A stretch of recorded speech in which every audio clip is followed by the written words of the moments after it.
Yo, everyone, how are you? Good to see you on this Saturday night. A very different time zone change for us. So, if you are in Australia, and you observe daylight savings time. We finally came off daylight savings. Thank the Lord, it is over. The summer season is done. That means probably the late shows are going to move back slightly. Going from here on out, you're going to see a lot more of these early shows. And yeah, that summer season in the books, in the books, it is done. So in the last month, we have changed time zone, or I have 3 different times. So our the show moved from, like, 4 o'clock, it moved to 3 o'clock, and now it's moved to, like, much earlier. But today, because Trisha's not doing a show, I jumped on at her time slot. Should be her time slot? Yeah, 10:30. So 10:30 right now, but it's only midday in Australia. It's only 12:30, 12 PM. So it's pretty early. What? Where is a new book coming soon? A new book. Okay. I don't know what that means, but okay. Wendy R says Australia will get a break from the heat. I am so happy to get a break from the heat. It has been quite cold. This weekend has been very wintry, which is suits me perfectly. Actually, today's sort of been the warmest day. It is a little weird. I'll show you here. Like, the temperature has dipped significantly. We've lost about 10 degrees on the daily temp. So as you can see, it's starting to get into these winter temperatures, like minimum of 10 and 19 max, and then like minimum of 9 overnight. These are starting to get into more cooler temperatures for Melbourne. Although in Melbourne, it can get down to like 0, -1 in winter. But hey, I'm happy to see single digits. Although next week, late next week, it is betraying us. It is betraying the cold weather people. It's going to be 26, 26, and 29, but the lows are pretty good, like 11, 15, and 13. So still you're getting that differential between the daytime and the nighttime temperature. So cool nights right now. Some days are still a little warm, but we are starting to see that temperature go down here. Hey, good to see you all out there. Let me get on this. Apparently, I have no camera. What is going? What is going on? Hold on. Let's try again. No. Okay. Yeah, it's picking up the camera. Guys, I'm gonna have to jump out and then jump back in again. What the hell? We have no camera, just a black square. There's nothing covering the camera either. Hold on. Yeah, I'm gonna have to jump back in and come back in.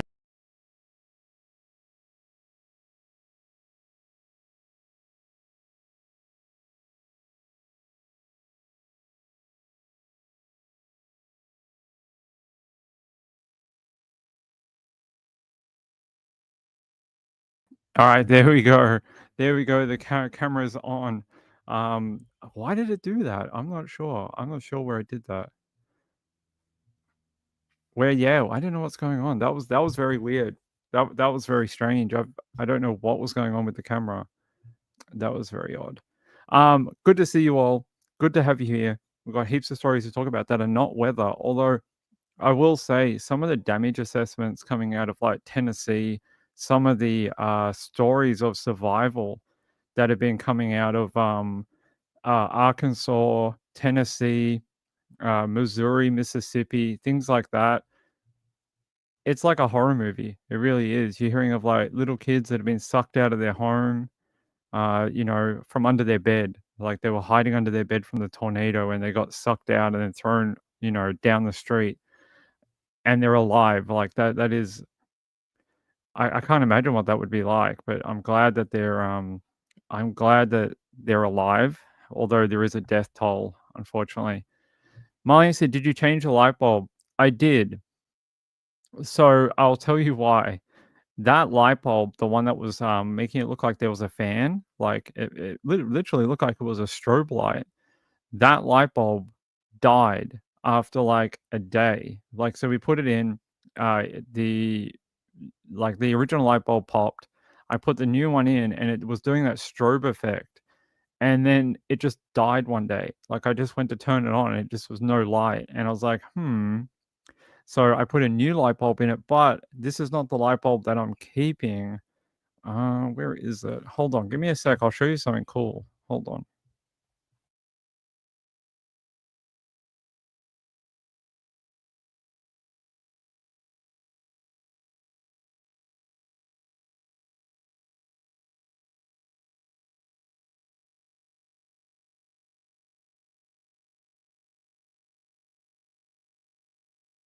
Alright, unfortunately, I can't find it, but I bought a new light bulb, and it can be dimmable and change colors and things like that, but you don't need a hub.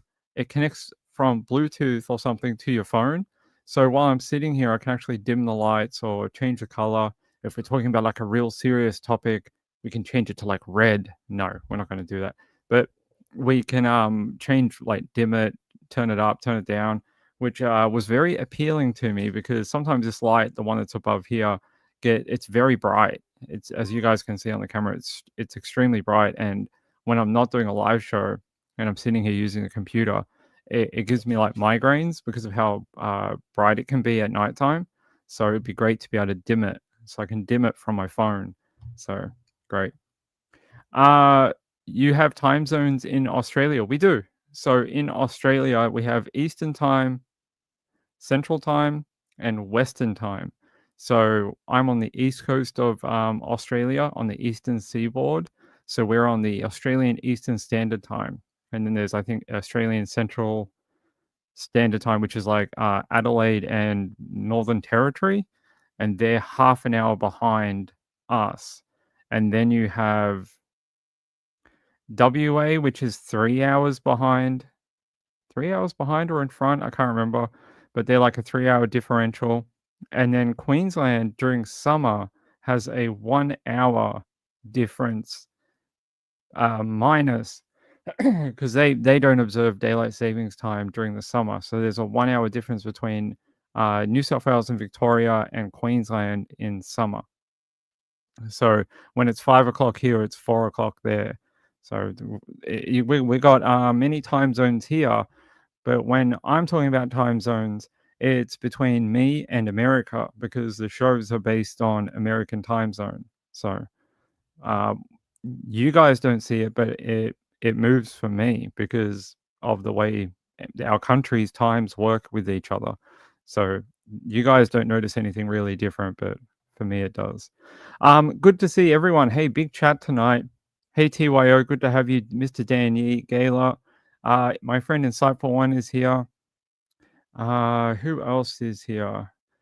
Marlene Clausen, Nana Lana. Who else do we have? By the way, before I came on, I don't know if anyone has been watching the live shows from Ultra Music Festival in Miami, but the Dom Dollar and John Summit set from Ultra was just awesome. I was listening to it before we came on when they perform as Everything Always. Great, great, great live show. That was a great closing to Ultra on Friday night. That was a hell of a set. Nine Alana said, "Ping, my nerves are shot." Uh, I would have to tell you this, that we're only like a month into storm season. At least in the next 3 weeks, the storms will start to migrate back towards the west, and it'll be more traditional tornado alley. Oklahoma, Texas, Nebraska, Kansas, maybe some Illinois, stuff like that. Tennessee should come out of the firing line somewhat, maybe not for storms, but for tornado threat. It should move back towards, normal tornado alley in the next couple of weeks. Marylander said, "It's been raining so much in Ohio that yesterday there were 2 mallard ducks in the front of your place." Well, you should name them. You should name them. Give them names. Good to see everyone. Blaze, how are you? Blaze says, when people travel in the when people in the US travel to Australia, do they fly from the East Coast over the Atlantic or the West Coast over Hawaii and the Pacific? Most people when they fly from Australia to the US will go from the Pacific. So they'll fly from the eastern seaboard of Australia, Melbourne, Sydney, Queensland, Brisbane, that type of thing, and they'll fly into LAX. So LAX will be your changeover. They don't really stop in Hawaii unless you want a holiday or something, unless you wanna go to Hawaii. I mean, I think you did that, right? Oh, wait, Cookie, when you went to America, you went on the way back, you went through Hawaii, then New Zealand, then Australia, right? Yeah. So when she went to America, she came back and she went to Hawaii and New Zealand, then Australia. But if you're flying direct, you go to Sydney or Melbourne and go straight into LAX. Straight into LAX, and you'll change depending on where you want to go. You want to go to Chicago or Florida or Texas or whatever. You'll get a another flight. You'll have a changeover. So is DJ here? Hey buddy, how you feeling? Let me know how you're feeling, my friend. I hope you're feeling a bit better. Falling asleep. I hope you. I haven't said what's going on, but I hope you are feeling a little better today. Crazy zones. Yeah. All right. Have you heard this story? Have you heard the one in the title about this Alaynah? Alaynah. Weird way of spelling it. I would have said it was Alana, but they say it's I'm pretty sure in the video they say it's Alaynah. Um, it's a weird story. We often get a lot of these, and I know everyone's always fascinated by women who leave their babies in strange places. And this one popped up. Didn't do a show yesterday, but it happened during the week. Who is messaging me? Okay. They're saying here a 22-year-old woman is in jail without bond after allegedly giving birth to a child and leaving him wrapped in a trash bag on her porch. They're saying that she had her first court appearance on Wednesday last week. They said she was taken into custody on Tuesday after being released from the hospital. She faces charges of criminal attempt to commit felony murder, reckless abandonment of a child, first-degree cruelty to children, and her bond was denied. According to the Bibb County Sheriff's Office, she was brought to the hospital by her boyfriend on Monday afternoon after he noticed she was excessively bleeding. Yeah, the story is he was really concerned for her. He's like, "Well, why are you bleeding?" And he had thoughts or theories that she was pregnant, but she had denied it the whole way through the pregnancy. She told him like, "No, I'm not pregnant. I'm not, nothing like that." And he had a sneaking suspicion that she was with child.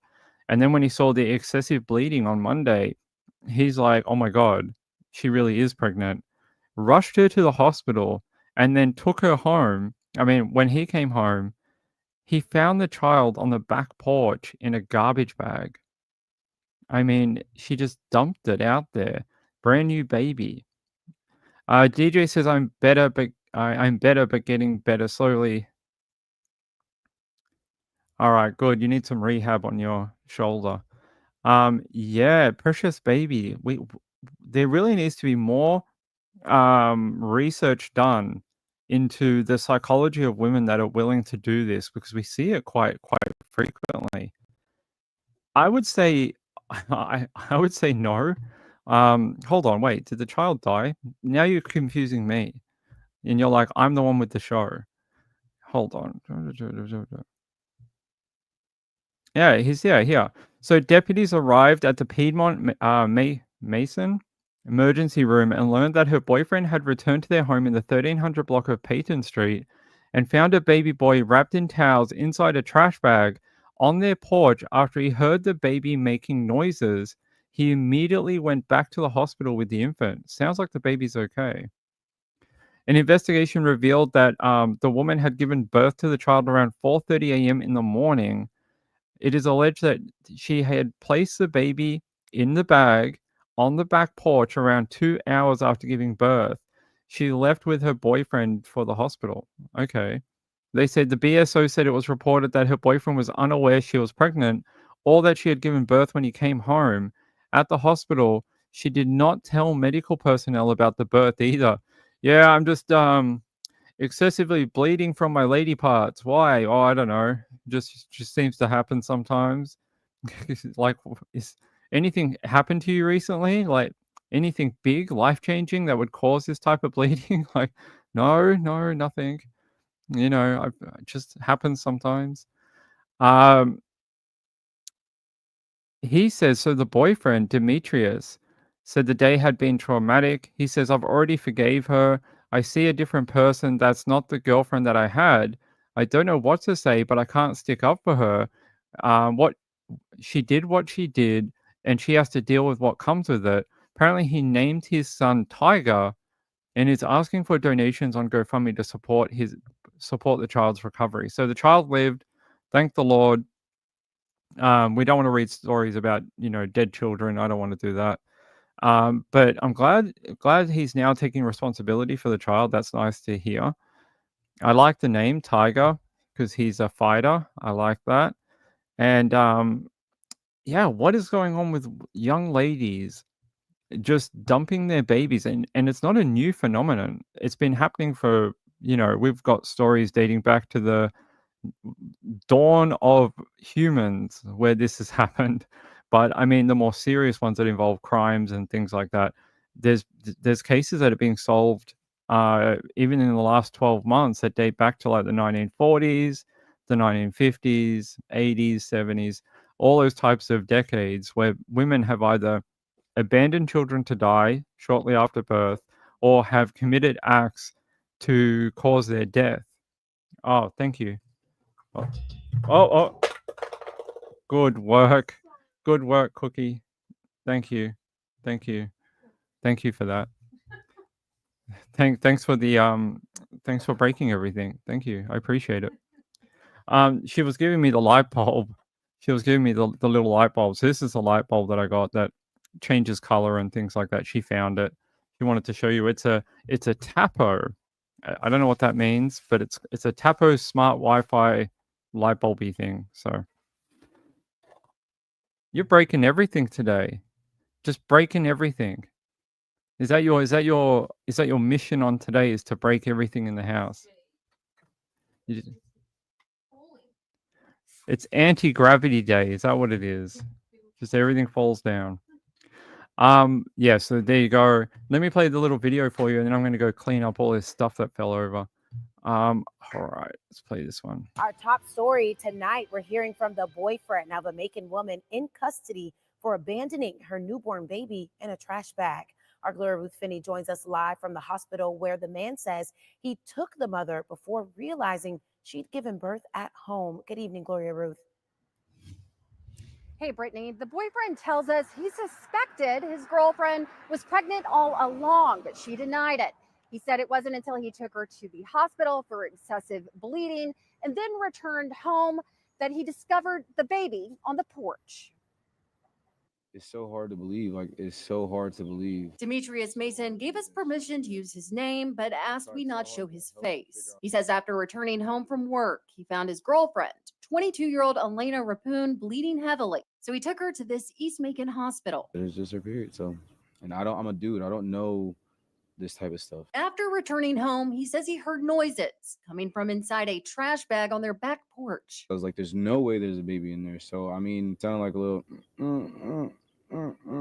then I've seen the bag moving. According to reports from the Bibb County Sheriff's Office, Mason took the newborn to the hospital. An investigation revealed that Rappuhn gave birth to the baby boy around 4:30 Monday morning. Mason says she was alone. So how did he not realize she was pregnant? I told her 1,000 times, like, I feel like you're pregnant. Asked, are you pregnant? Other people asked, and everybody, she just said she wasn't pregnant. Like, she just fooled me. Like, at the hospital, Rappuhn didn't tell medical staff about the birth either. Today, this is my first time seeing him. He's good from what it seems like. I pray to God every day that he makes it through this time, and everybody can pray for him. I need everybody. My baby's name is Tiger Warrior Mason. Found out today he's 33 weeks and 2 days, 4 pounds, 13.6 ounces, and he's 17 inches, and he's a warrior. Rappuhn had her first appearance in court today. The 3 charges being presented against you. Yes, sir. after being released from the hospital Tuesday. Family being charged with criminal attempt to commit murder, cruelty to children in the first degree, and reckless abandonment. Her bond was denied. I'm hurt. I'm hurt about it all. She is a very sweet girl, and I believe that she does have issues and she needs a lot of mental help. I'm just very thankful to God that I was able to find this baby, and I want to spread an awareness to all the women out there that are going through any type of problems with just being afraid to tell somebody that you're pregnant or anything like that. Like, I want to start an awareness of just being able to be there for somebody, or just asking the right questions, or whatever I thought that I could have done to make that situation better. So if somebody's in pain and you just know that that's not right, take them to the hospital anyways. There's so many. I mean, I agree with him. I agree with him that he has some insightfulness into like his own, like what he could have done better. And I think that that was a very good way of presenting it from him, because he could have been like, I don't know that Biatch was pregnant or whatever, but he didn't. He went about it like, maybe I did things wrong, maybe I could have done something better, because it's a 50% thing, right? She may be carrying the baby, you help contribute to it. It's, it's a 50% thing from both of you. Even during the pregnancy and the birth and growing the kid up and whatever, it's a 50-50 thing. So to see that insightfulness from him, I think shows how he's a pretty mature guy. But I would have liked to have known more about their inner workings of that. Not how it happened, but how did no one really pick up that? I mean, some women hide it very well, I guess. Some women carry the babies and you would never know. But yeah, I think someone said in the chat the baby was 8 months old. Yeah, I was doing the math during the video. Sounds like the baby was prem, but not by much. What was it? 40. What'd they say? It was wait, that's not a real calendar ping. I mean, that's not a real calculator. I can't remember what it was, but it was not 42 weeks. It was a little bit under. So the baby was probably going to have to stay a little bit in hospital. Yeah, I mean, he didn't contribute to her offending, which is good. And obviously, hopefully, he takes responsibility for the child and will raise the child, because she's going to be in jail. She ain't getting out. What did they charge her with? Like attempted murder. She might not see that child until that child is in primary school, until that kid is in middle school. She may never step foot out in public. So that kid needs someone, and I'm glad that he is, at least on the outside of it, taking some responsibility and wanting to help the baby. Rachel said, I think this baby will have a good dad with help. Hopefully he has family for support. Definitely needs some family help, I think. Yeah, I think it should be mandatory. I think, when you sign the birth certificate, it should be a mandatory DNA test for everyone. For the mom, I mean, we'd be talking about a different type of mystery if the mom wasn't the mother, but for fathers and mothers, just to, so no one steps foot in the wrong direction one day out of the hospital. Everyone's on the same level, right? I am a big advocate for DNA testing at birth. I think it would save a lot of heartache. I think it would save a lot of issues later on, and I think it would be healthier for everyone to do that straight away. But you're right. He confirms that she's got some challenges. A DNA test might be a great idea, but I do believe he has some good intent. Yeah, she's 22. Blaze said there has been some research done on this and not finished, but it is looking like an amnesia that the brain blacks out in a traumatic event, fear of pregnancy, giving birth, or motherhood. I have heard that there is this condition that some women can have. It's denial of pregnancy, and it's almost like a mental condition, and they can have this just full denial, like they're like, oh, I'm not pregnant. They can have all the symptoms, morning sickness, contractions when they're giving birth or whatever, and they're just like, no, I'm not pregnant, not at all, and it's like something just doesn't click correctly. So I hope they complete that research that you're talking about. Rachel said something was definitely happening with the mom. Hopefully she gets the help she needs. Well, she is facing very serious charges, very serious. I don't know how she gets her way out of this. It is not going to be easy. Let me go to WJCL. Let me head to a different website and I'll show you this. So, she's even in a this looks like a prison gown for people who are coming from hospital. Hold on.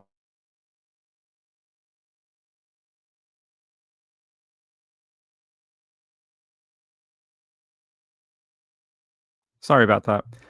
Yeah, it looks like she's wearing a prison gown, like from medical when you're arrested in hospital. So she's had to go to trial or court in that medical orange gown. Danny said maybe she can deny she's in prison. I don't think she can deny that. Kaliza said, I hope the mum gets the help she needs. Me too. I don't think I don't think it's easy on anyone, the father, the mother, anyone. But at the same time, we all have to answer for our actions, right? We have to. Um, that's the things that make us responsible. They're the things that make us part of our communities. Is that we take responsibility for the things that we do. Blaze says, my sister had this on her 5th child. She had just broken. Interesting. What an awful hotel, 1 star. I don't know what hotel. She better start no bond. Yeah, she's got no bond. Let's see what else. So she was in court this week. Charged with criminal attempt to commit felony murder. What is the penalty for this on a first offense? I don't want the Australian version. I want the Georgia version.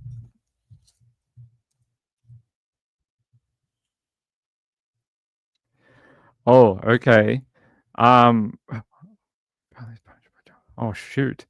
They say in Georgia, criminal attempt to commit a felony murder where the underlying felony is punishable by death or life imprisonment carries a penalty of imprisonment for not less than 1 year, no more than 30 years. So the range on this offense is massive. You can have 1 year or 30, depending on the severity, depending on your pre-offenses and things like that. Yeah, so she could get 1 year or 30. How many will she get? I don't know, but it's a very serious charge. Blaze says she ended up with her husband. And ended up in the ER 8 months after divorce, never admitted to the pregnancy. Jeez. That's very strange. Kathy Lynch says, we have a precious little granddaughter that is the result of an affair, but we love her just the same. Is that something you should be broadcasting on YouTube? I mean, what if she is watching right now? What if she, as a 2 or 3 or 4-year-old, is on her little baby tablet watching right now, watching me read it out? No, I'm just kidding. I doubt she is. Gayla said, I think hers will be low, and if they can, she had something wrong. If she can say, yeah, there was some mental impairment, I get what you're saying. Maybe. She would have to prove that, and they would have to get some sort of... so her being detained into custody will probably mean that she'll have to undergo a mandatory psychological evaluation. And part of that eval will probably be questions surrounding the pregnancy. How much did you know? Why did you do this? What do you think your reasons for X, Y, and Z? They will try get to the bottom of her offending. So Danny Mitchell said all murderers have something wrong. Do you think so? But she didn't murder the child.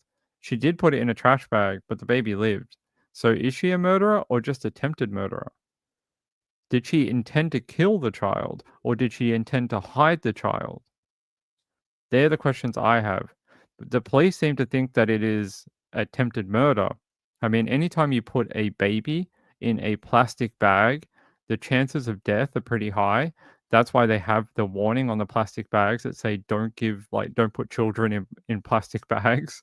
But there's a legal discussion there you could fight as to intent. Will she get the baby back? I don't know. I don't think so. I would say docs would say no. Not docs. DCS or whatever you guys call it in Georgia. I would say probably not. I would say they would probably make a case that she's an unfit mother. I would say that they would probably say that baby, unless she could show some sort of a development and understanding of her crime and why she did it and how she is now better, they would probably put up a case to not allow her to have contact with that child. So I would say probably no. Yeah, I would say they might give the custody to the dad if he's indeed the dad. Being that this is a criminal case, we talked about a DNA test before. They will probably look for a DNA test to confirm paternity. So I would say that will happen pretty quickly. It is a double standard. I agree. She wrapped it in towels, so who knows? Yeah, interesting legal. Like you could fight it. There's some angles here that her legal team would probably look at. I'm sure they will. But very sad. I don't know how many of these we get a year, but I reckon I've done at least 20, since I've had the channel. We had that one in Florida, like 8 months ago. Do you remember that? Girl in university had a child, killed the baby, ended up putting it in a trash can in the bathroom in the university, and then she ran away or whatever.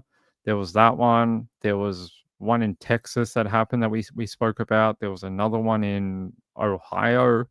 There's been a whole bunch of them. But I think more research needs to be done on the mental state of women who choose this option around the birth around the birth of their children. Oftentimes, the thing I've noticed is it happens more frequently, but not solely, with women on their first birth. On the young ladies, a lot of the time, not always, but on their very first pregnancy. And I wonder if there's something there. Like, is there something that can be honed in on about that? Hey, Net Detective, how are you? I'm not sure who you are, but good to see you. No, thanks for being here. Yeah, thank God she didn't do something like that other woman did in Florida. Literally smothered the baby, unfortunately. Gail said the one on holiday that threw it out the window. Yeah, that one. There was one in Australia a little while ago. It's happening a lot. Yeah, the one in Paris, right? Yeah, the girl who was traveling from America in Paris, and then she threw it out of the hotel window, and the baby died. Very sad. You bet she comes to her senses? Well, I hope so. I hope so. I hope she realizes what could have happened. You know, maybe she might not always have a very close relationship because of what she did, but at least she could be something, a part of that baby's life, and be something positive. You know, the baby will live, right? So maybe she can be something good. Yeah, I'm guessing there's going to be a CPS investigation. Definitely. I'm just checking here. Do they have anything on a CPS investigation? So, according to medical staff, the baby boy is in critical but stable condition at the moment.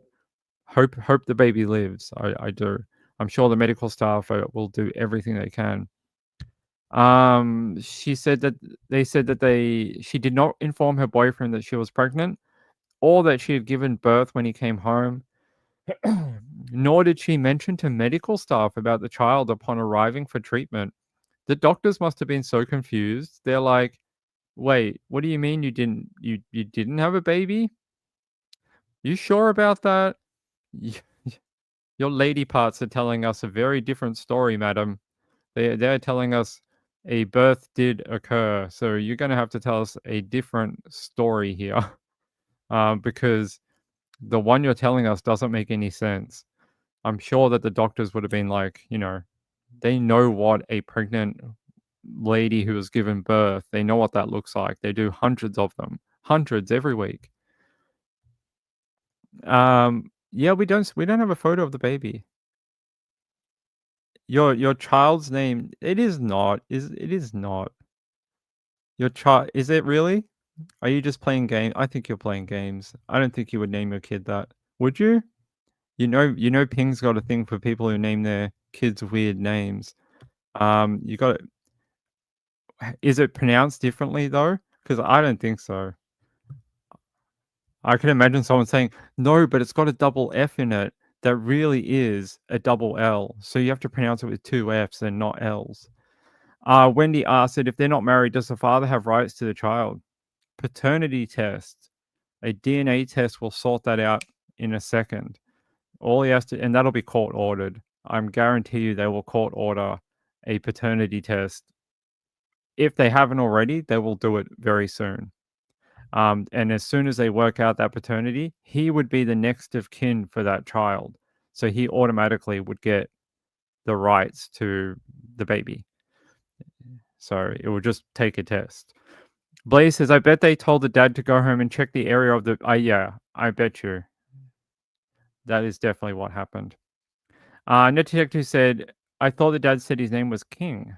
No, Tiger. Tiger something. Tiger Warrior something. I can't remember the last bit, but Tiger Warrior is the child's name. Let's see, maybe they have a photo on the GoFundMe. Let's have a look. I'd like to see that. Oh, they do. They do have a little photo of the baby. They've raised about $2,000 so far. That'll help. That'll help Demetrius. The father's name is Demetrius Mason. That's his name.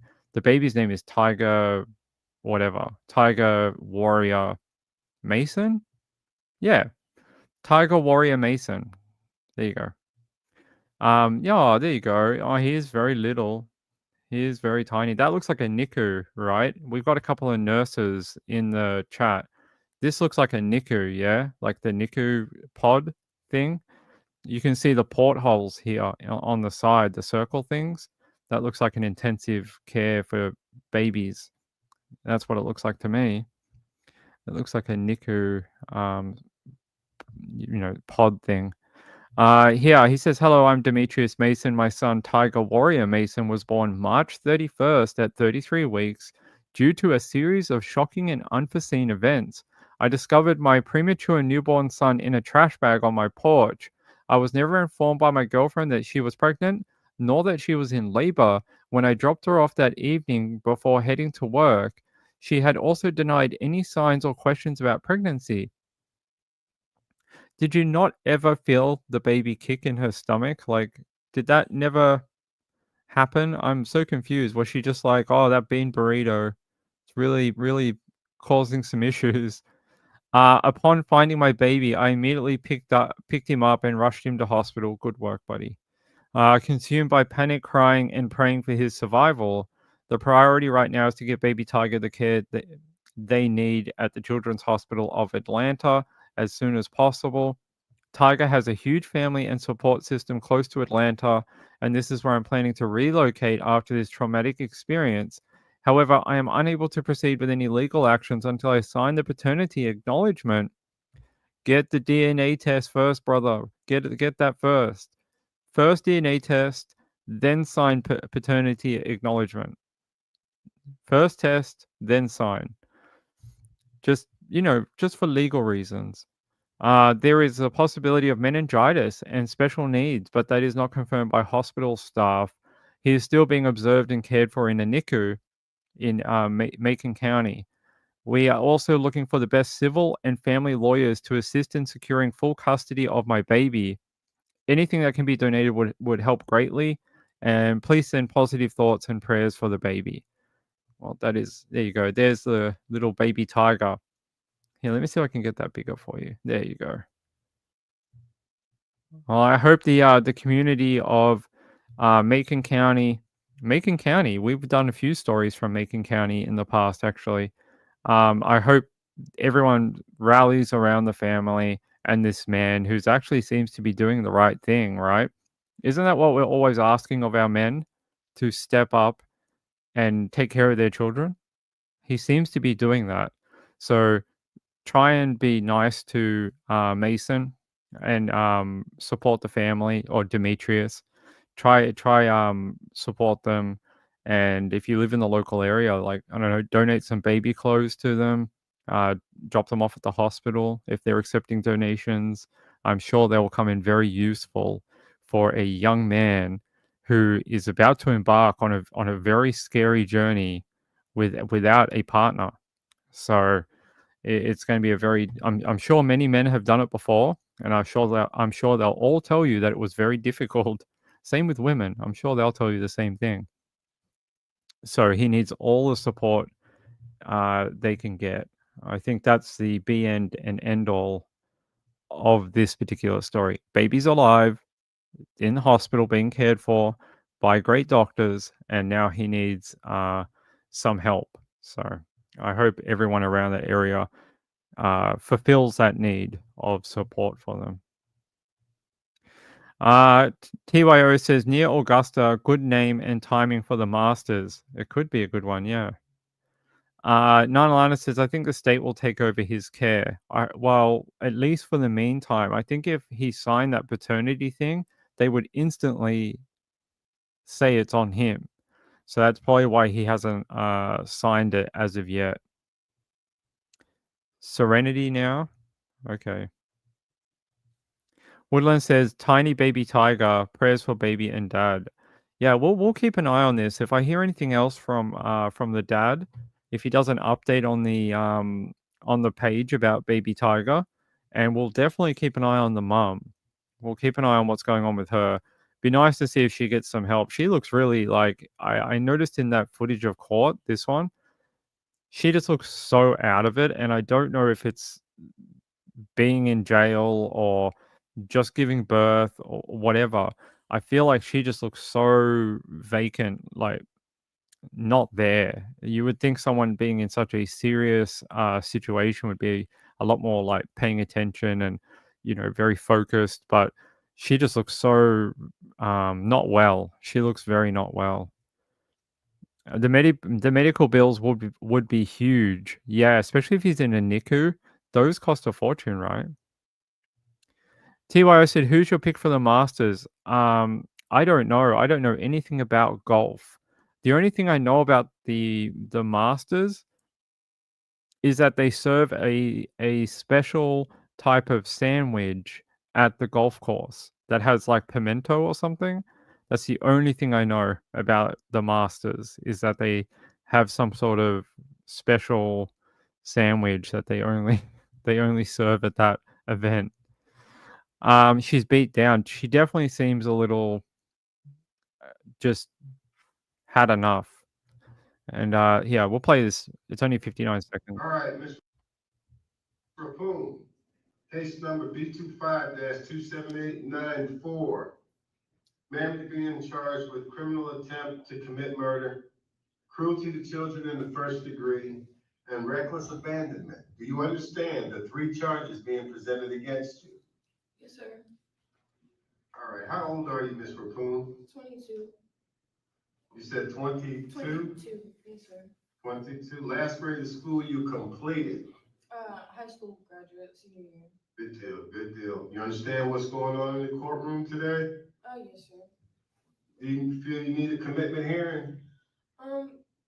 Yeah, I believe so. Okay, that's fine, that's fine. I'm gonna set you up for a commitment hearing.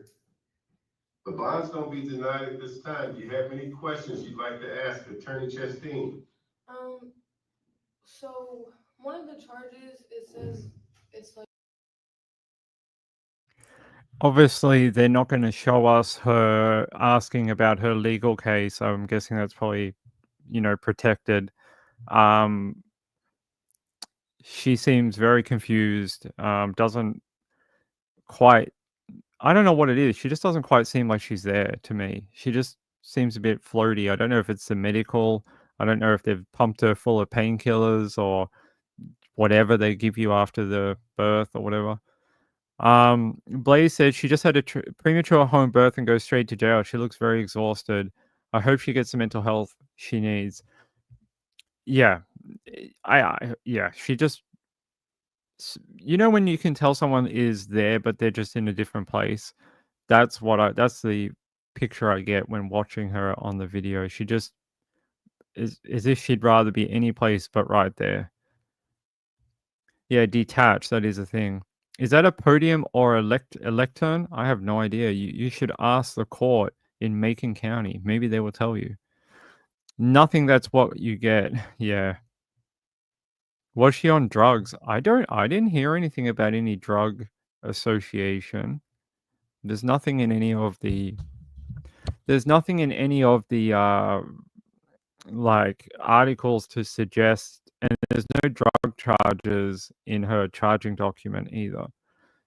She's just got the felony to commit reckless abandonment of a child and first degree cruelty to children, but there's no drug charges here.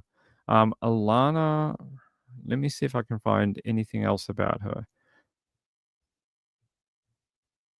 Yeah, anything that would suggest that. No, nothing that I can see here. No previous charges either.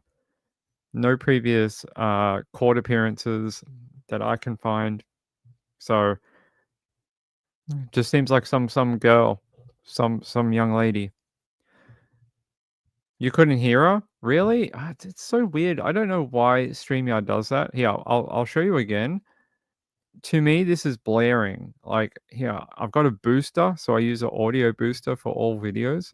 Case number B25-27894. Man is being charged with criminal attempt to commit murder. So, like, Cruelty to children in the first degree. You could hear it through my headphones very briefly. Like, to me, it's super loud. I don't know why when we feed it through StreamYard, it seems to drop the volume. I don't know why.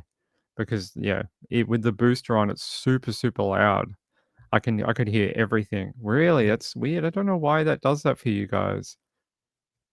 maybe it just doesn't like viewers. It's like, no, none for you. Really, that's weird. I don't understand. We are looking into getting a sound board so we can feed audio through the sound device and then modify the volumes and make them all the same volume.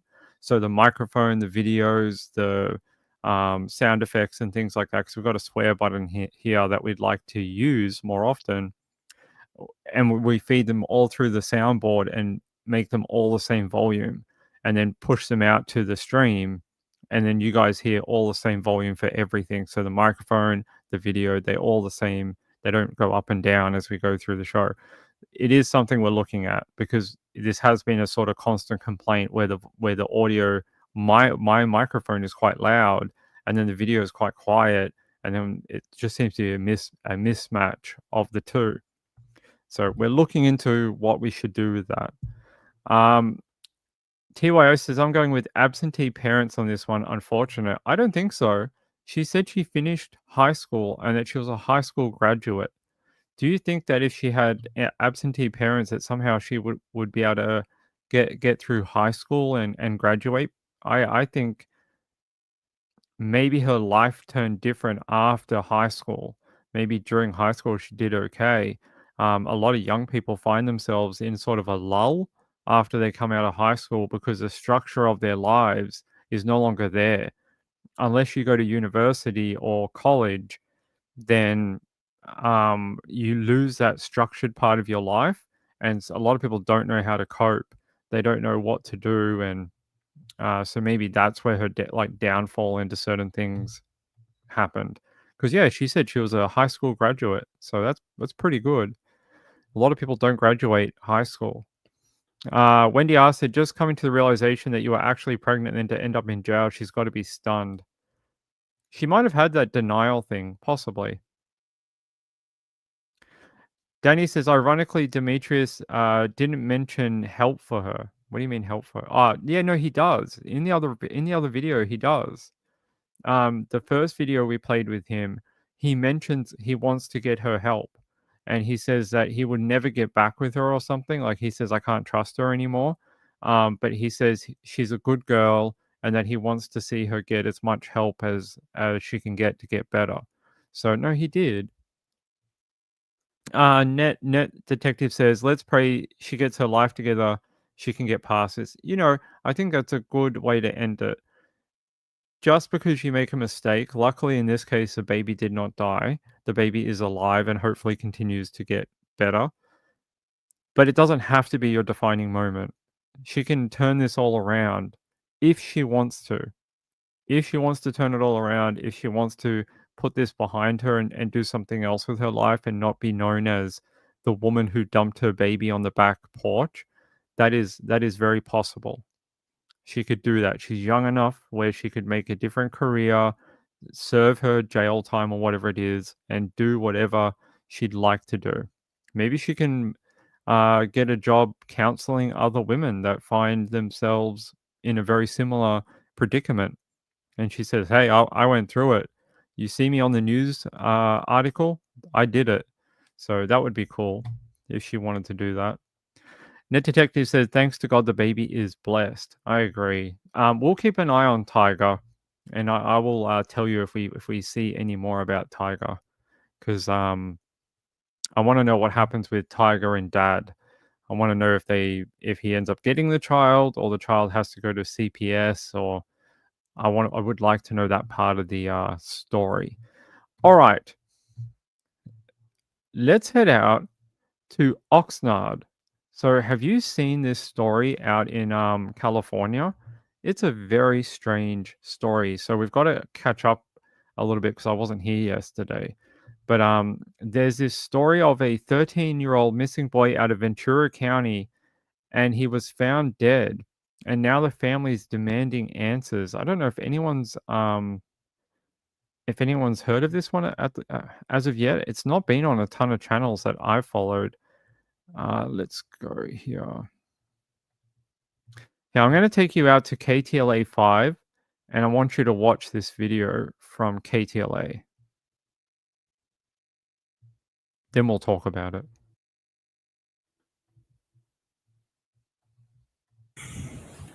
A family desperately searching for answers after the body of their 13-year-old son and brother was discovered in a ditch next to the road in Oxnard. Distraught family members say the teen was with his soccer coach in Lancaster before he went missing. KTLA Sandra Mitchell live in North Hollywood, where that coach works with aspiring young soccer players. Sandra.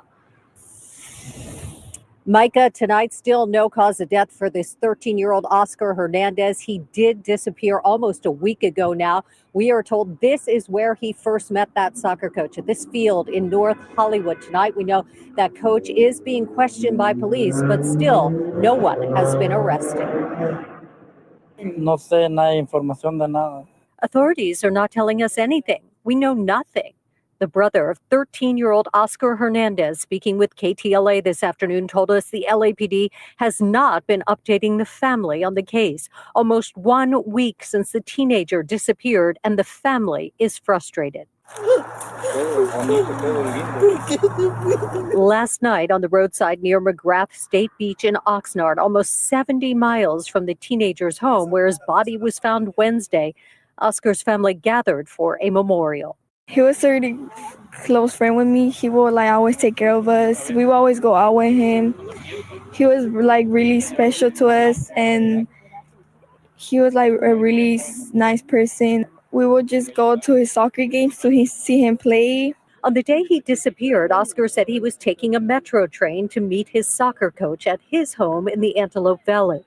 The family suspects his coach might be linked to his disappearance and death, but right now, they don't have any confirmation, only suspicions. La conversación junto con él nunca. The family tells us the coach had been teaching children at Valley Sports Complex in North Hollywood for about 10 years, and that the coach is not answering their phone calls. They believe he might be in police custody. While some other information came out, yeah, people in the chat already know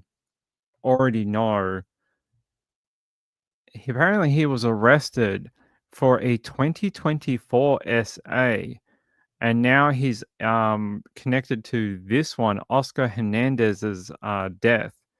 They're saying the soccer coach identified by the family of a missing 13-year-old boy as the last person who had contact with the team was questioned about the disappearance and booked on an unrelated SA charge, according to law enforcement sources and court records. They say the medical examiner in Ventura County confirmed the body in a ditch in Oxnard earlier this week was Oscar. Police have said a body that appeared to match the description of the teen. The man in custody is Mario Eduardo Garcia Equano, 43, and he was arrested by LAPD detectives Wednesday morning on a warrant issued earlier that day in an unrelated SA case that was investigated last year by the LA County Sheriff's Department. What that sounds like to me, that's a holding charge. They found anything they could to, well, one, charge him with other crimes, but to hold him in custody. This is a way for them to keep him and not have to release him to the public before they can determine what happened with Oscar. So sounds like that's what they're doing here. They're saying here this individual has not been arrested or charged in connection with the Hernandez case. So if this was in England, they would have a time limit that they would have to gather enough evidence and charge the individual, or they would have to release them on bail. That's what happens in the UK. But in America, what tends to happen is they will find some charge to charge you with to hold you, and they call it like a holding charge. And mysteriously, they tend to disappear before trial. They tend to just drop them later on. So yeah. Gayla says, how does someone with a yeah, I was about to say, I'm guessing his past history was not known and that it's only coming to light now after Oscar died. Wendy asked that there must not have been a background check on the coach. All people that deal with children, whether it is a private coach, whether it is someone at a high school or a college, or they do ice skating at an ice rink, whatever it is, anyone that deals with children, they should all have to have a background check with a card. In Australia, that is a thing. If you work with children under any circumstances, you have to have a background check and have a card. Mrs. Ping has one. Every 2 years, she has to reapply to the government, and they have to check her over, and they have to put her through a background check. And it's not like only in Victoria; it's in the state, it's in the whole country.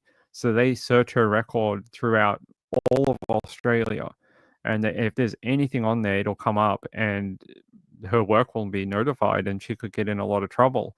But she's never had that. She's got a clean record. But yeah, she has to do that every 2 years, and her work pays for it. But she has to supply all the ID and things like that.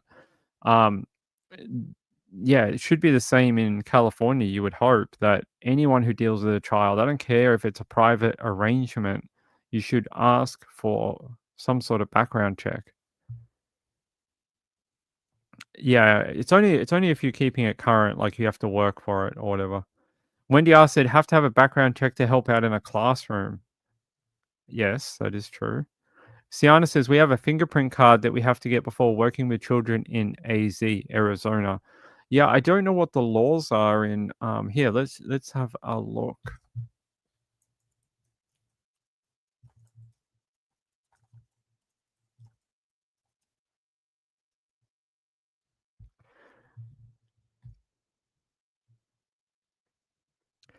So apparently,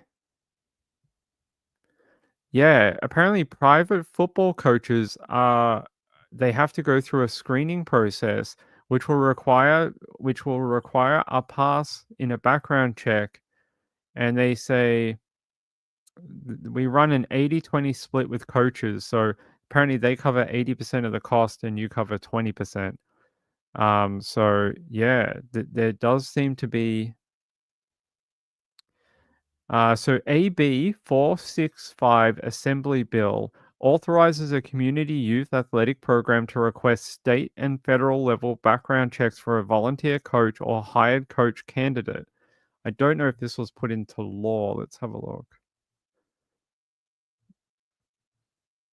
It was a bill in 2013, as amended.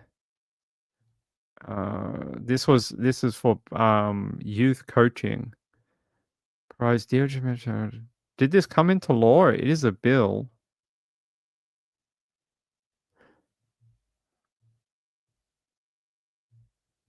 I'm just having a look here. What is it? AB 465.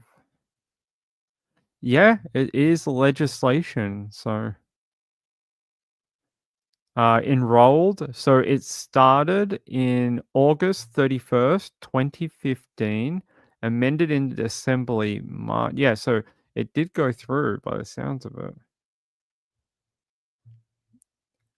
No, this is contracts against public policy. No. I don't think that's what we're looking at. Yeah, no, this is not the right one. Okay, so it is AB 45. I don't know. Yeah, AB Fund Budget is amended. Authorizes a community member to hire coach candidates. Okay.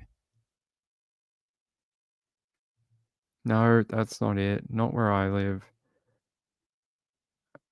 Yeah, AB 230. It is enrolled. It did go through, passed the Senate on the 3rd of July 2014, 2 years after being brought up by the other candidate. So it did go through.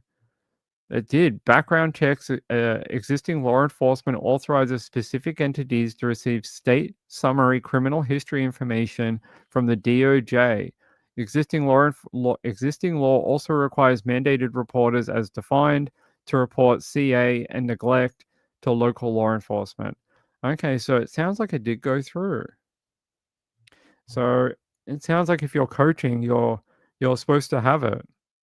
You're supposed to be able to pass a background check.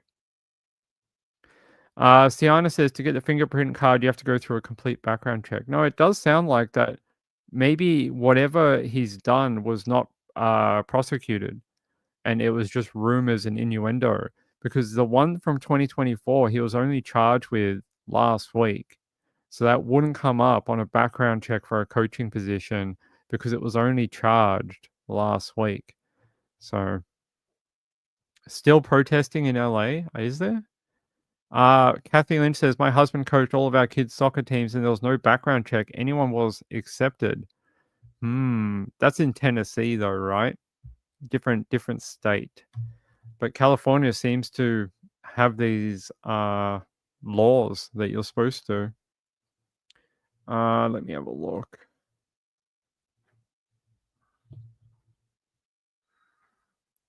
Apparently, his family reported him missing on March 30 after he failed to return home.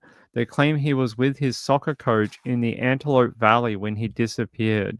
3 days later, on April 2nd, Oscar's body was discovered in a wooded area off Ventura County Road, almost 70 miles from his home. The coach, who is now an alleged person of interest in the case, was arrested Wednesday for an unrelated SA charge from 2024. So that's all we know right now. I do have one more we can look at very briefly from NBC LA.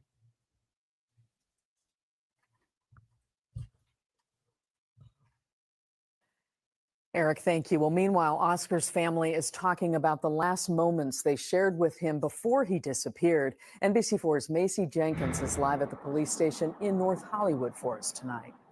Macy. Well, Carolyn, as you know, many details came out about that case today. We are learning that the Ventura County Medical Examiner's Office officially identified the body found on Wednesday as 13-year-old Oscar Omar Hernandez. His family now saying the man questioned in his death was that teen's soccer coach. 13-year-old Oscar Omar Hernandez had a love for the game of soccer, often playing at the Whitsett Fields in North Hollywood. That's where his family says he met 43-year-old soccer coach Mario Edgardo Garcia Aquino a few months ago. sí tú fuiste, le dije, no me arrepiento de decirlo. Oscar's mother, Gladys Bautista, told NBC4 in her heart she believes Garcia Aquino is responsible for her son's death. So far, police have not named him as a suspect. She says he was Oscar's soccer coach, providing individual lessons, but unaffiliated with any official organization. Last week, the family says Garcia Aquino invited Oscar to do some work for him at his home in Lancaster. Oscar's brother, Josue Hernandez, says he didn't want his brother to go. Y le dije, yo no te doy permiso, le dije yo. Hernandez says he told Oscar, I don't give you permission and I'll be home soon. But when he got home, Oscar was already gone. Like you just heard, no affiliation with like any specific sporting enterprise or, company. It was like a private coaching thing, and then was offered to come out and like help him do some work. Definitely sounds like grooming. Amy says, individual lessons. I know. Guys, please keep your like children, if they're into sport, and I know it doesn't always work this way, but try and go through affiliated programs. I know it doesn't always protect everyone, but they have better screening, sometimes more in depth. It's a red flag when they're like not associated with any like, team or sporting contract or something like that. It's a big no-no. So, hey, hold on, guys.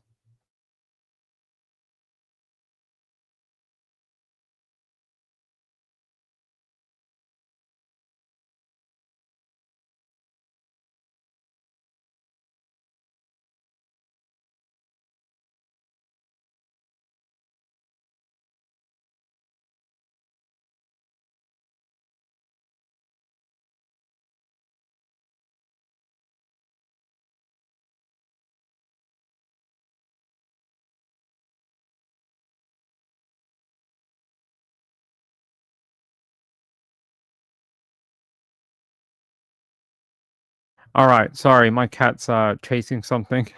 I was like, Muffin, where are you going? Woodland Creature says the poor family, every parent's worst nightmare. I agree, and I'm not blaming the parents. I'm just saying, um, maybe there's ways that I know not every family can afford it either. It's expensive, like outside coaching and sport teams and things like they cost a fortune. So I get that point too, but maybe that's why they cost a lot of money, is because they have all these checks and balances, and not that that protects anyone. We saw what happened at the Olympics with the gymnastic people, but I would hope they've gotten better. This angers me. Yeah, I agree. I think the fact that they were like private lessons really doesn't sound great. Not that I'm victim blaming or anything.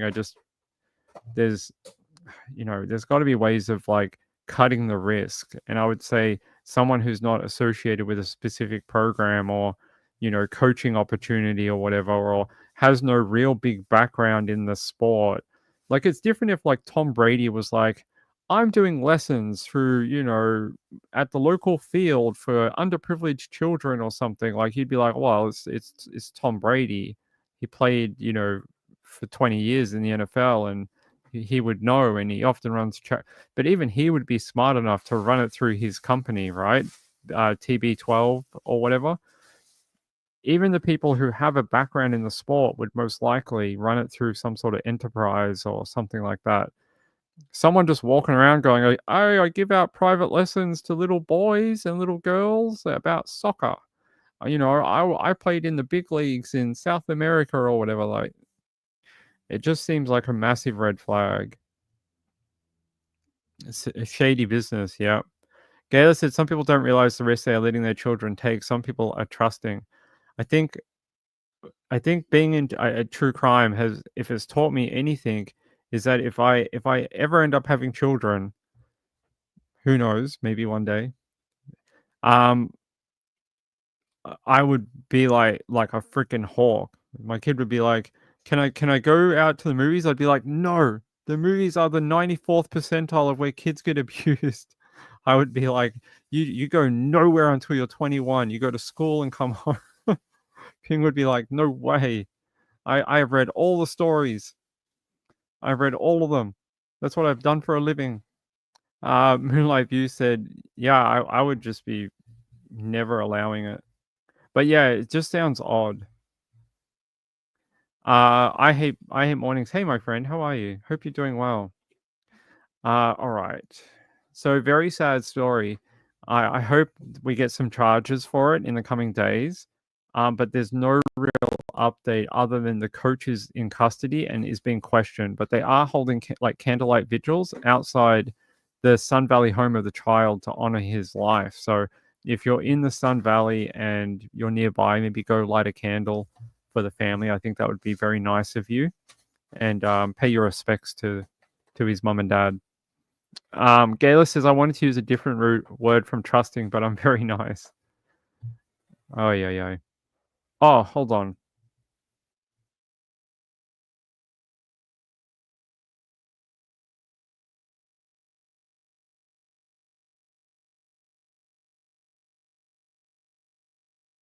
All right, sweet. We can stay on for another hour or two. No, we had to go somewhere and then it changed at the last minute. So now it's on a different day. So we can stay. We can stay. I don't have to get off at the top of the hour. We can go until, so not this top of the hour, but the next one. Then we'll have to cut the show. So you guys got another hour and 15 minutes. I Hate Morning says, my husband and I were always at every practice, event, and game. My grandkids also have had at least one family member with them. I think that's a good rule to live by, right? You need to be the one to sort of keep an eye on your children. Like, that's your number one job in life. When you have that child, you are their protector. You can't rely on anyone else. It's your kid, and you can't expect. It's nice when other people do it, right? But that's the exception, not the rule. And you need to be the one. So if you always have eyes on your children, like at practice or things like that, then you have a much greater scope of keeping an eye on your kids.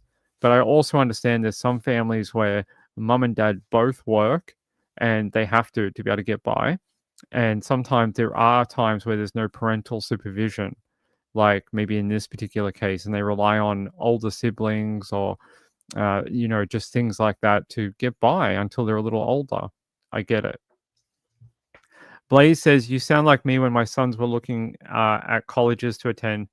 My son picked one, and I said, no, that's the 3 on the murder capital of the country list. I know, that's what I would say. I'd be like, you're never going to college. That's where all the girls get, essayed and murdered. I'd be like, you're going nowhere. I'd be a very strict girl dad, I think. I think if I had a girl, I'd be like, I've read all the stories about all the girls that get killed. You're not going anywhere. You live in these 4 walls. You go to school. You can have a hobby, and that's it. No boyfriends. No dating. Can't go anywhere. I would. Yeah, she'd sneak out every night, wouldn't she? Yeah. Moonlight View says, my parents built a Wonderland property and they kept us sequestered at home. My dad was so protective. That probably explains a lot about you, Moonlight View, my friend. It explains why you probably still now live on a giant property that's away from everything. Blaze says, you sound like me. Yeah. Gayla says, you can't treat them differently due to their sex. Who said I had 2? I just said I would have 1. I wouldn't treat her differently. I just treated the way I treat her. Joe Neal said, missed you last night. Yeah, I'm sorry about what happened last night. I started getting all these messages from people going, are you coming on? I'm like, what do you mean? I didn't make a live show. Like, I'm not even home. Like, what do you mean? Who's got a live show? And apparently there was some mix up. There's some live show that's on my channel, but it's not me. So I'll look into it. It's not me. Yeah, I'm sorry. I didn't mean to get everyone's excited. Ping really talk. Yeah, I don't talk about golf. I don't know anything about golf. My dad played golf growing up, so I don't know anything about it. And it's the last sport on earth I would ever play because of my dad. My dad played golf religiously, and I think he cared more about his golf than any of us. Like, he just cared about his golf clubs and going with his mates, and used to drag us along to these stupid resorts where there's a giant golf course and nothing for kids to do. and we'd basically have to watch the old men play golf every freaking day and walk around a golf course for like 9 hours. It was very boring. So I've never wanted to take up golf. And the only sport I ever watch is I sometimes watch the Olympics. I quite like watching the gymnastics and things like that. I like watching that girl from the USA. I like seeing if she can keep winning gold medals. We like the ice skating. Mrs. Ping likes ice skating. And the only sport I watch is NFL. That's the only sport I watch. I watch my NFL. I love my Niners. I bleed red and gold, and that's it. Joe Neal says you absolutely have to trust. You absolutely have to instruct girls differently than boys. Girls are at a disadvantage physically and more likely to be victimized. I think the statistics just bear out that there is a lot of cases that unfortunately are targeted towards women, and often women are the way they are victimized is different from the way men are victimized. A lot of stranger cases for women involve sexual attacks, so it's not something you ever want a woman to go through, or a young girl, or a young boy, but this, it's not as common. Yeah, no golf. Winter Olympics, I quite like it. Are we having a Winter Olympics this year? Isn't there NBC next year? This year? When are we having the Winter Olympics? Are we going... Where is it? Hold on. Where is it?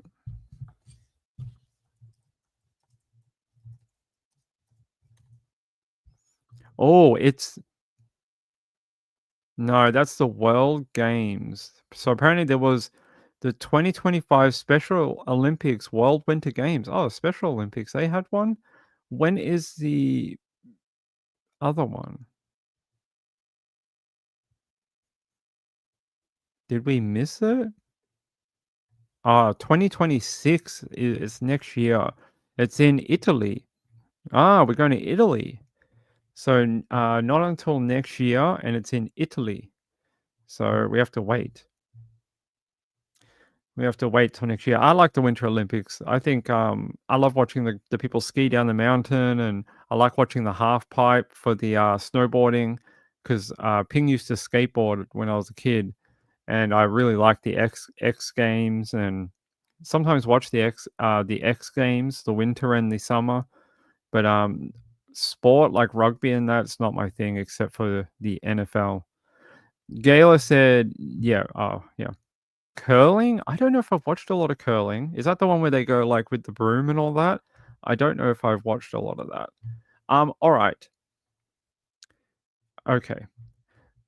A story that everyone keeps messaging me about, and they want to talk about it more. So let's do it tonight. Since we've got some time tonight, let's talk about it a bit more. Because I think it's very strange, and there's more here that we need to talk about. So I want to talk about Taylor Spies. I get so many emails about her. It's insane. Everyone thinks this case is weird, and so do I. Let me get the latest information. Her sister has broken silence over the discovery of her body and her car. So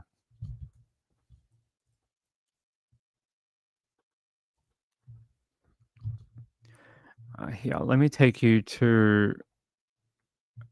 That's this one here. I never did find that press conference, by the way. Never found it. Never found that that press conference for this. So it must have been a private one done for just the media. They say here, the sister of a young Queensland mum who vanished without a trace 2 months ago has vowed she will bring her home. Yes, because they found her remains. As the devastated family awaits results of a forensic investigation into the human remains found. Investigators searching for Taylor Spies discovered human remains on Friday, 1 kilometer from where police located the 29-year-old's 2017 Toyota Hilux the day before. Officers suspect they may be the remains of her, but cannot confirm until they have been ID'd. Rebecca, that is Taylor's sister, said on TikTok on Saturday, I'm not done fighting for you, sissy. Your story is far from over. I really have tried my hardest to find her and bring her home where she belongs, and I'm not done yet. And that's a photo of her sister on TikTok speaking about her missing and now found, possibly found loved one. So that's the update from the sister. That they haven't mentioned much about what they think might have happened to Taylor, but it is very strange. I still, I still don't really get it, and I want to take you to QPS. Hold on.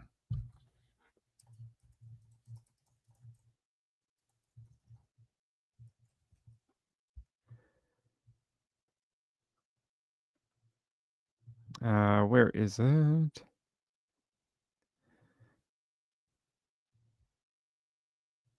Yeah, I found that press conference. Let's have a listen to it, and this will have all the details from Friday.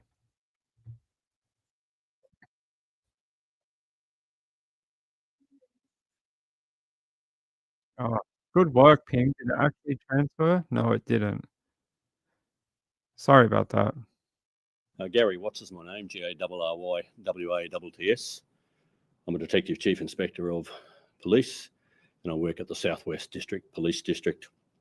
Thanks for coming along today in relation to the ongoing investigation into missing person Taylor Spies. There has been a breakthrough in this investigation. At about 3 p.m. yesterday, we received a call from a landowner with property on Yulbar Surat Road, indicating that he had come across the missing vehicle belonging to Taylor, the Toyota Hilux utility.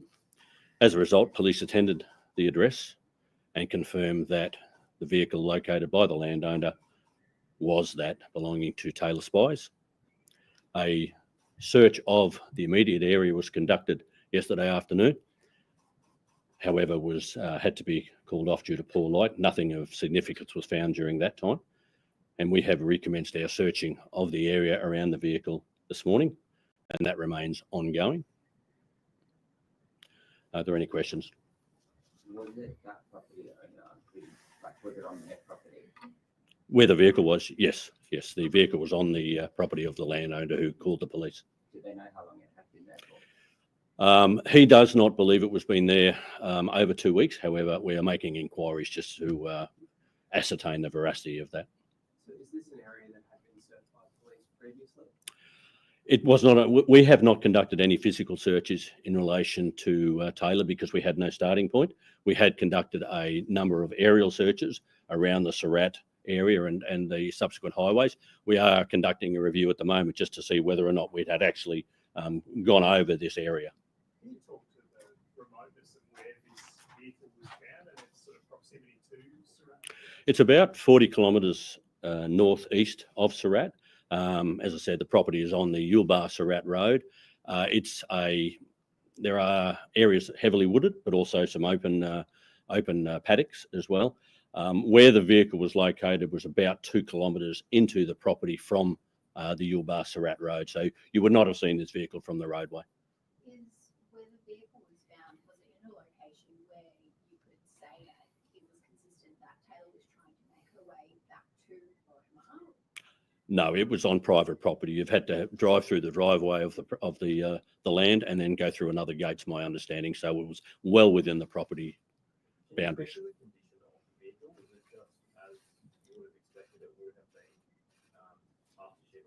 Yes, the vehicle was locked, and an amount of property that we believe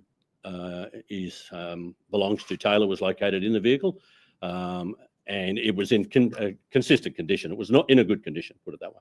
Was that bag that Taylor was seen carrying back to her vehicle that CCTV found in that? That is my understanding, yes. Do we know what was inside? No, at present we haven't entered the vehicle.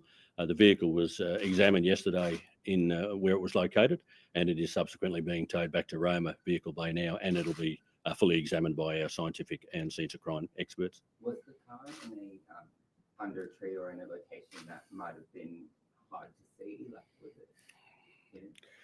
It wasn't hidden. It was in an area where, if you looked at it, you would see it. but it didn't stand out. If I can explain that. Is Taylor's disappearance now being suspicious at all? We've always had an open mind about the disappearance, and we had grave concerns about the health of Taylor. We are still conducting our inquiries in relation to that. Does this property have any connection whatsoever to Taylor as far as you can? No, not to my knowledge at the moment, no. There's been heavy rain in that area. Has that hampered efforts for a crime scene there? Is it washed away any evidence that you know of? The area has been subject to quite some severe weather, and if there was stuff there, if there was evidence there, it may have impacted, but it's too early to know. Well, that is disappointing to hear. If you hold on, if you heard that, they were asking about evidence, and they were saying that in the region there has been heavy rain, and part of it is because of Cyclone Alfred that happened a while ago, a couple of weeks ago. But there's also been heavy rain in that part of the region, and thunderstorms and things like that. So a lot of waters hit that ground. And they were saying that if there was evidence nearby, it may have been washed away. That is very sad to hear. I really hate to hear that if this is suspicious, we don't know right now. They're saying they don't even know. If it ends up being something suspicious, some of those leads could have been lost due to weather. So never a thing you want to hear about in a press conference. Now, Alaynah said ping would have been worn out the last few days in 3 states with all the storms. I think I've done multi-day before, big ones. So that's not the one in the last 3 days. Not one of the biggest I've ever seen. I think it was only 57 tornadoes over one day. I think one of the ones I did a number of years ago was 80, 90, something like that. And then in 2011, I wasn't there, but in 2011 they had 127 tornadoes in like 2 days, and they had like 4 EF4s, like 2 EF5s, a whole bunch of EF3s, EF2s, EF1s, EF0s. It was just insane. That's the one that hit Joplin. So if you remember Joplin, Missouri, and then 2005, you had the Greensburg, Kansas tornado, the EF5 that wiped out Greensburg late at night one night. So like there's been others. This one I wouldn't consider high ranking. I think it was a bad day. It was not a good storm day, but it wasn't exactly prolific or anything. Bad though, but not prolific. Ryan Hall looks exhausted. Yeah. Well, it's going to be it's storm season. Sometimes you get weeks where you get 5 days in a row and they're all chase days. Sometimes you get like 1 or 2 days in the week and then 5 days of nothing. And then some days you get almost 2 weeks back to back, and you get very few days in between that are not storm days. So it just depends. This week's been bad, but I wouldn't think it's historic. I think it's just bad. It's just not, hey, stomach, we can eat later. Shush. Yeah, so you heard it there. I think it's if true what that homeowner said about the car on the property, that it wasn't there 12 days ago, I'm very concerned about where the car was before then and why the helicopters that did the searching of the area. So I'm pretty sure at least one private helicopter came out and searched the area, and at least one police helicopter came out and searched in that area for her. So if neither of them saw the truck there, what's going on? And where was the truck she went missing in early February. So where has that truck been the entire time? And where has she been? And why was she a kilometer from the vehicle? A lot of this doesn't make sense. Now, this could all end up being a tragic story of someone that had declining mental health and decided to run away from the spotlight, and maybe she knew she was missing but just wanted to be away, and then decided to take the unfortunate act at the end when she realized she couldn't run any further. Okay, I understand that. That could be the case. But if it's the other side of the coin, the hell is going on? Because it's very odd. It's very strange. Here, 2 days ago. Yeah, this is that article. Yeah, here's a photo. So I don't know if we showed this the other day, but there's photos now. So this is where they found the vehicle in between all those trees. And then she was found a kilometer away from the vehicle. So this is the white Hilux. It's not even covered. You can see here, if you were flying a helicopter over here, you would easily see this truck. You would see it. It's not covered by tree canopy. It's in a fairly open area in the tree line. It's not hidden. They said here they were yet to confirm the remains are hers, but are trying to do that. They're doing a forensic examination now. Here, officers were called to the property about 3 p.m. on Thursday where they found the truck. It was found by the property owner. Yeah, he told police he believed it hadn't been there for any longer than 12 days. They said the car was about 2 kilometers into the property off the Yuliba Surat Road, which backs onto the Yuliba State Forest. Now, they thought very early on that her phone pinged in this area. I remember this was some of the advice they gave very early on was the state forest area was a place they were looking for her because that's where her phone connected to a tower. They were able to use triangulation to figure out it was somewhere in that area. The car was locked, but the interior was not in disarray. A pink shirt like the one Miss Spees was seen wearing last time she was seen was inside the car, along with a bag believed to contain her belongings. They said, at present, we haven't entered the vehicle. That's because they want forensic to enter the vehicle with no one touching anything.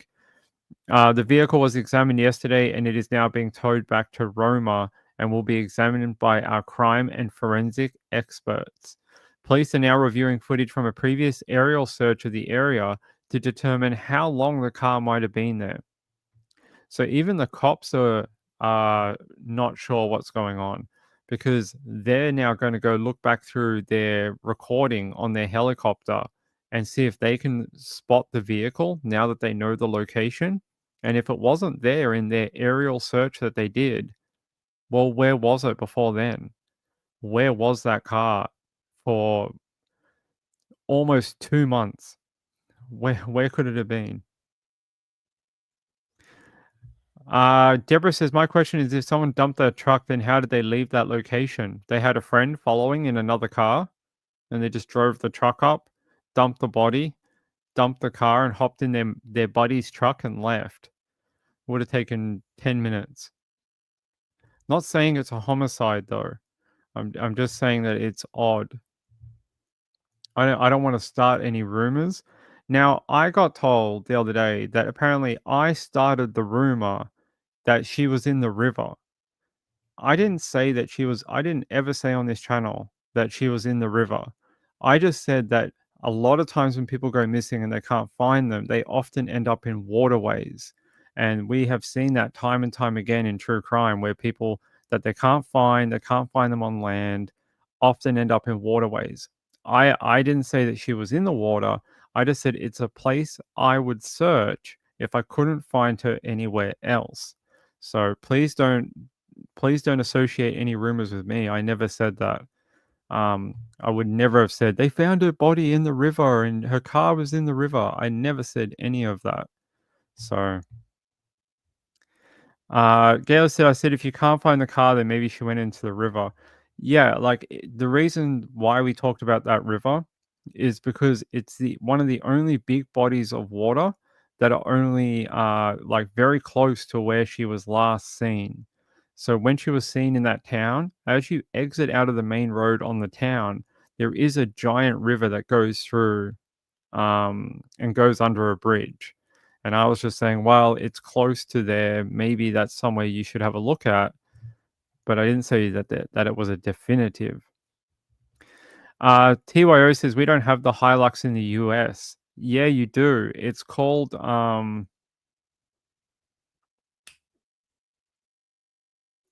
it's got another name. No, you do have it, but it's called a Colorado. It's got a different name. Hold on, I'll tell you what it is.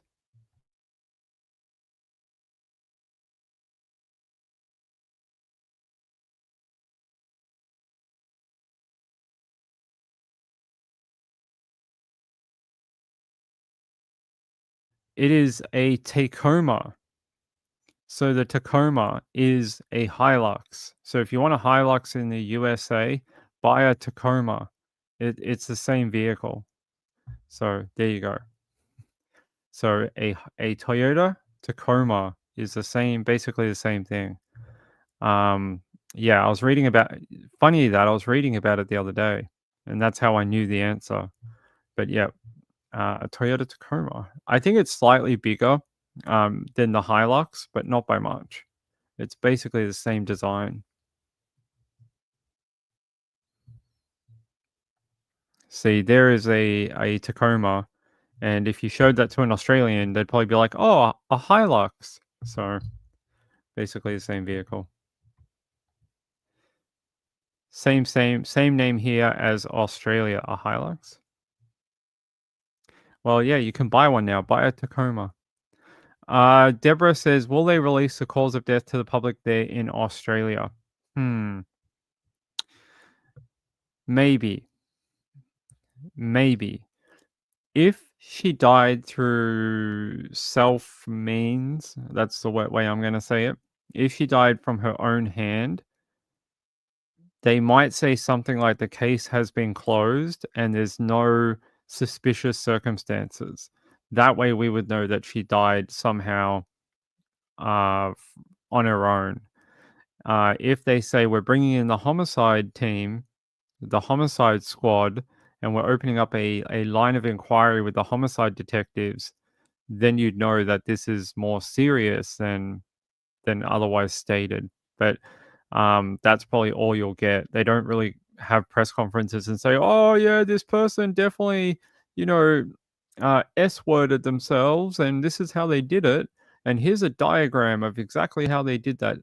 They don't really do that. They'll just close the case and say that there's no further inquiries. So that's probably what I would be expecting is one or the other. By the way, what the hell? Are you serious? Just as we're on the air, they just released a new article on Taylor. Do they watch my channel? Is that what happens? Because this is like the third time this has happened. By the way, I wanted to show you something really creepy. It might be the creepiest thing I've ever done in true crime. Just hold on a second. Okay, do you want to see something really, really creepy? All right. I'm gonna show you if I can find it. Just hold on 1 minute. I hope I can find it. I just had it on my screen. Don't tell me it went away.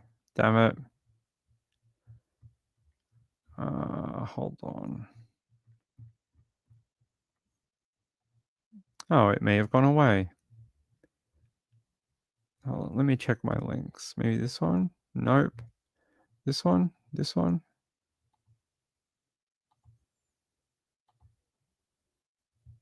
No?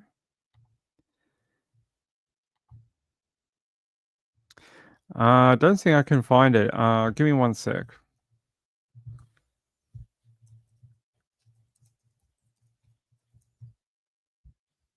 All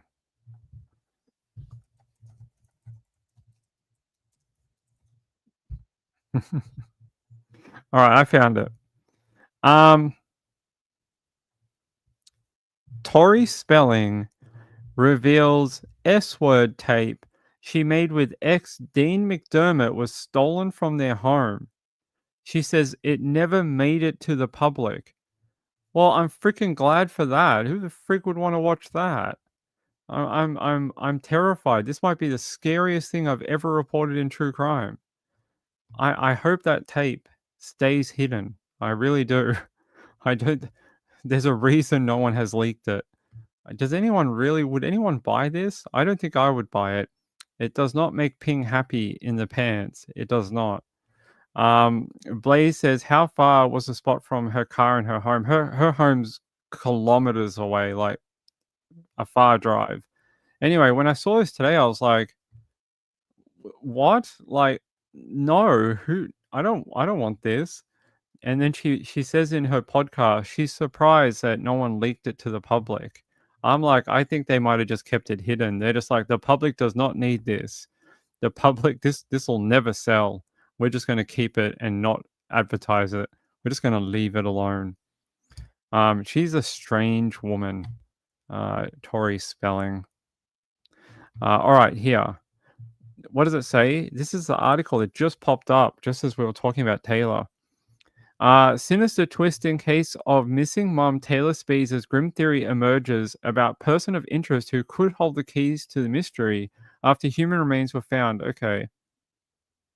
Former Victorian police homicide detective Charlie Bazina. We know who Charlie is. What does he say? He says, police searching for... Okay, what is his... He says, so he's an ex-homicide detective, quite famous, so, been on a lot of very big homicide cases, sort of like Paul Holes, but a Victorian version of Paul Holes. Very similar. A lot of experience with Homicide Squad, that type of thing. Now works in the media.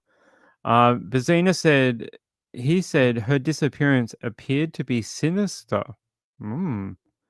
He said, it's a missing persons case, but with a mystery like this, you start to look at aspects of this person's life and ask yourself, why would a 29-year-old mum want to disappear? Anyone connected to the case in any way is a person of interest.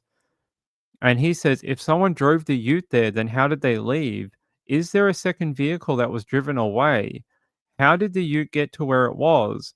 Was she with someone else? Did she pick up someone? Did she pick up a backpacker? No, I don't think she did that. He says it's definitely sinister. If she did pick up a backpacker, then where did that person go? Did they do something to her and drive the vehicle to its location? Or did she drive the vehicle? How did they leave the area? Did they walk away? Was there another vehicle? Police would be trying to answer all these questions. So he says there's still a lot of questions that need to be answered in relation to Taylor. He does not believe it has been there over 2 weeks. However, we are making inquiries to ascertain the veracity of that. So the cops are saying that comment about the car not being there a couple of weeks ago, they are trying to verify that. If they can verify that, then the investigation continues. And they've got to find out where the car was before that. They said the vehicle was locked and an amount of property that we believe belongs to Taylor was located in the vehicle, and it was not in a good condition, put it that way. I want to know where the car keys were. Were the car keys on her person, on her remains, on Taylor's body, in her pockets, or near her? Were the car keys there? If they're not there and they're not in the vehicle, then where are they? That's what I would ask. Where are the keys to that vehicle? Hey, Texas, how are you? Good to see you. Hey, Lindy. Hey, sweetheart. No, Taylor Spees. Breaking news with Ping, apparently. Yeah, I would. That's my question. Is like, where are the keys to the vehicle? That's what I would like to know. And were they on her? Are they in the vehicle? Are they missing? And, we really haven't heard of a person of interest. Now, we do know that she was seeing someone. Now, I actually do know their name, but I don't know if they're connected to her disappearance at all. But she was seeing or had seen a guy recently. But I don't know if he's got anything to do with it. But, that image is the day she went missing and she was seen picking up that package, right? I don't know. Like, it's hard to tell on that footage whether she seems upset or it's hard to know. It really is. Yeah.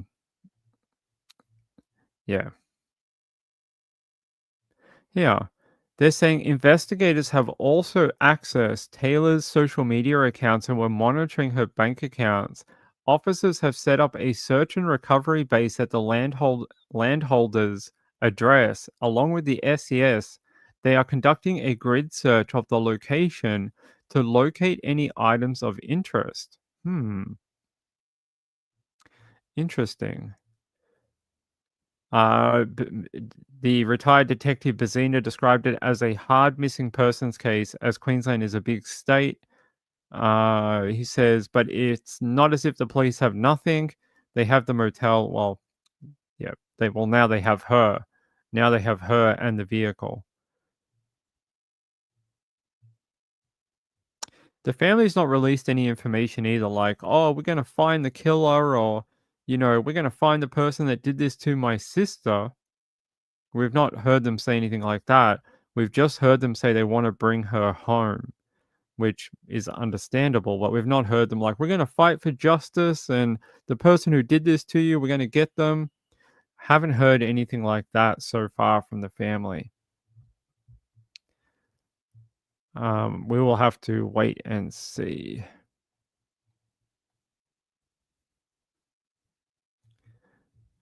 Yeah, I'm just trying to find missing woman found 40 days. Yes.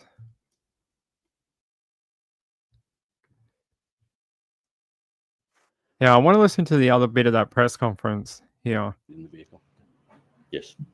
How confident is the landholder, I suppose, if it hasn't been there for longer than 12 days? Is he conducting regular searches or regular surveys of his property? That's something we're exploring, just to ascertain how confident he is on that vehicle being there less than the 2 months that Taylor has been missing. Her partner was the last person to have seen her. Is that still the case? That's, to our knowledge, that is the case, yes. How is that investigation going? Speaking with him, is he a suspect in any way at all? We are unsure of what happened to Taylor at this stage. We're making our inquiries, and we're not forming any opinion in relation to that until we can finish our inquiries and hopefully locate Taylor. Just to clarify, did you say that the shirt she was last seen wearing was located in the car? Yeah, the pink top that was in the CCTV that we have released was located in the vehicle. Were there any other items of her clothing that she was pictured in that CCTV that were also located in that vehicle? The pink shirt was quite obvious. You could see that. As I said, we haven't done a thorough examination of the vehicle, so I can't comment on that. Have police already done an aerial search in that area? As I said, we are conducting a review to see whether or not we covered that area, but it was certainly not, other than it was part of the area that I mentioned initially as the 9,000 square kilometres. This is in that area. Whether or not we'd actually flown over this particular location, we're making a review and having a look at that. Well, I call BS on that. They knew that her phone pinged around this location, 9,000 square kilometers. They knew that this, not too far, just south where the intersection is of the two roads, they knew that's where her phone pinged. Where else would you start with a helicopter search for her? You would start there, right? You would start where she was last pinged on the phone. So I don't like the fact that he's all like, oh, yeah, we might have looked there. I'm not sure. It was a big area. Could have looked there. Well, we'll have to double check. Bull crap. They know they flew over that area. They know for a fact because it's one of the freaking places they gave out to the public. It's one of the things they said in a press conference that that intersection just back from there, because we did it on the show several times. I took you to that intersection, and the way I knew about it is because of he told everyone. So the fact that they're all like, oh yeah, we might have flown over there. No. They know they flew over that area. So very strange to be very like non-committal about something that they would already know for a fact that they flew over that region. So I wonder if they have their suspicions already that maybe the car wasn't there, or maybe the landowner is misremembering and saying, "Oh, it wasn't there 2 weeks ago," but maybe they think he's not remembering correctly or something. I don't know. But it's odd that they're very like, "Oh, yeah, I don't know." Alana says, I hate it, Ping, that Australia is so hush hush about crime news. It makes it difficult to cover Australian cases. I'm telling you that, especially things like Erin Patterson. There's a lot of things I wish I could tell you, but I literally legally cannot tell you. And it's not to tease people. It's not to like be like, I know something you don't know. It's not like that. It's like I wish I could do a big show and tell you all about it, but um the legal things in place, because we're very close to the trial, and it's been like that since August last year. I can't tell you anything that happened between, I think it's like between about July last year and day one of trial. I can't tell you anything they've spoken about, and yeah, it's annoying, but it helps protect the legal system. It helps protect the jury pool. So if we say too much, then everyone's going to know these little tidbits of information, and it may pollute people's minds. So when they try and pull people from the public for a jury, that maybe they would already have a predisposition on certain issues or things about the case. So it's annoying, but I get why they do it. Yes. Yeah, we did. We went out there. So I find it very strange that he says, "Oh, I don't know anything about it. Don't know if we flew over that area." Yeah, no, they did. So I don't know if they think there's something there. I don't know if they're suspicious themselves of what is going on. Yeah, like tainting the jury, right? So if we say too much, that can happen. What does the process look like now in terms of the search around that area? Are SES crews involved in helping police? Yes, SES. So we've set up a SAR there, a search and recovery base at the landholder's address, and we are conducting a thorough grid search to locate any items of interest in the vicinity of the vehicle, and obviously to locate Taylor.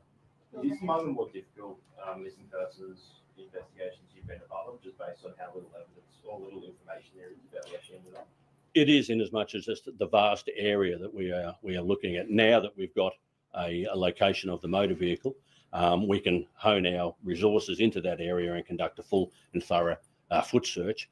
I think you mentioned SES. Yes, we have SES and police officers out there at the moment. Do we have any indication as to when Taylor may have changed out of those clothes, or when she might have? No idea. The CCTV footage that morning, that Sunday morning, the 2nd of February, has her in that pink top. As to how that came, how she changed, we're unaware. We don't know. I don't want to talk to the specifics of what was found in the car, but it did look like it had been sort of lived in, perhaps been in there for some time. The initial reports to me did not suggest that, no. Was this an area that she may have been previously for camping at all? No, this is a private property. It does back onto the Ulbar State Forest, which is a heavily wooded area there. So I'm not sure if she has previously camped there. I know the family had conducted searches where she had previously camped, and this is not one of them. That pink top that you mentioned before, are there any marks or damage or anything to that top, or is it all sort of... That we're still examining the contents of the vehicle, so I can't comment on it at this stage. Okay. All done? You've got nothing else on that. Is there any chance you could give us just a quick comment on Crystal Beale? We know that there was a renewed call for help. Yes, I can. Yes. Police are still making. Sorry, I'll start again. We are seeking any information from members of the public who may have information in relation to Crystal Beale. It is an active and ongoing investigation. If people have information, we urge them to. That last bit was about a different inquiry, Crystal Beale. I think we did that one on this channel. Hold on.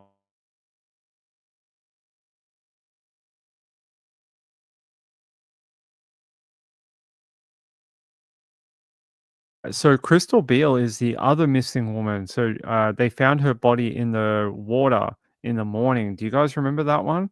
So they are still appealing for information over that one. They did do a homicide update. And they have done her funeral. Apparently, Crystal Beale's funeral has taken place, and there was some new CCTV that was released. Here, I'm going to take you there now. Homicide investigator. This is from Brisbane, so the city, not this one that happened with Taylor Spees was out in the country. This one's in the city of Brisbane in Queensland. Detectives investigating the alleged murder of 49-year-old Crystal Beale in February have released additional CCTV footage from South Brisbane as they continue to seek public assistance. They say it's a part of Operation X-Ray Zaba. Police are urging anyone who was near the Brisbane River at Orley Park or on Ryan Street, West End, late on Friday, February 21, to come forward. New CCTV footage from that night shows two people walking along Ryan Street. Police are yet to identify the two people and encourage them to come forward. They are not believed to be involved in the alleged murder. The footage also captures multiple people riding scooters and bicycles or driving vehicles along the Hill End Terraced West End towards Forbes Street. Investigators are appealing for these individuals to come forward as they may have information. Let's watch the video. So you can see some people here walking past the camera. They want to speak to these people in relation to Crystal Beale's death. Murder, not death, murder. They think these people could have seen something or heard something that could help with the inquiry. So, very interesting that they still haven't narrowed down exactly what happened to Crystal. So these people driving cars, if you haven't come forward, they want you to come and talk to police and give a statement of what maybe you saw or heard as you drove or walked through this area on February 21. I will download that video. Thank you. What does it say here? Yeah. So Crystal Beale, she was the one that we had that footage of her at the cafe, like at the front of a restaurant. Do you remember that? And she was taking off her like her flip-flops, if you remember. Yeah, so if I take you where's the update, the original one?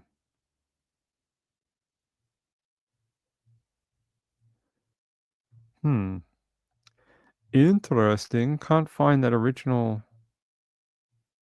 Huh. Hey, my video comes up if you search Crystal Beale. Yay. Good work, Ping. Let's see. I wanted to see if we could find that original press conference, but I don't think I'm going to have that luck. Yeah, I'm going to take you back to 10 News Queensland. When they did the press conference originally. Actually, this is a terrible one. Actually, no, I'm not going to do that.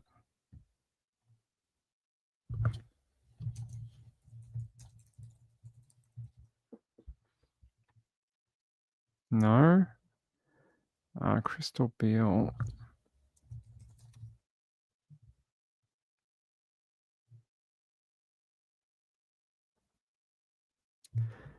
Here, this was the original footage that we played back then.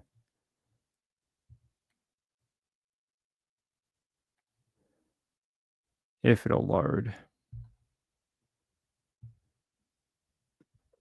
Yeah, so you see these two guys, and there's Crystal, and she throws down that slipper or flip-flop or whatever it is, thong, and then she continues into that restaurant. This was hours before she's alleged to have been killed in the surrounding area. So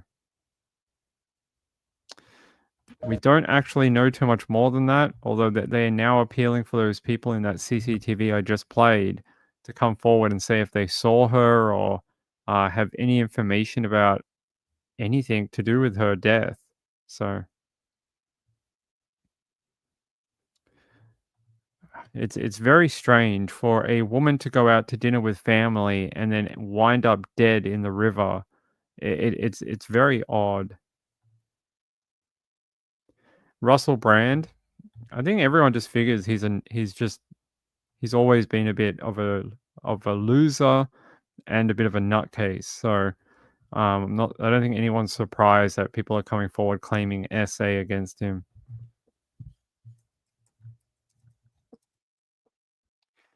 Let me see if I can find an update for you. I'll play it, but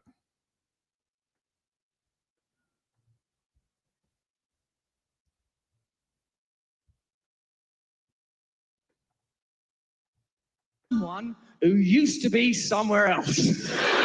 And strutting across the red carpet as the husband and arm candy of pop superstar Katy Perry. At a certain point, to charge Brand with multiple sexual offenses involving 4 different women. The UK's Crown Prosecution Service writing in a statement, in part, "We have concluded that Russell Brand should be charged with offenses including rape, sexual assault, and indecent assault.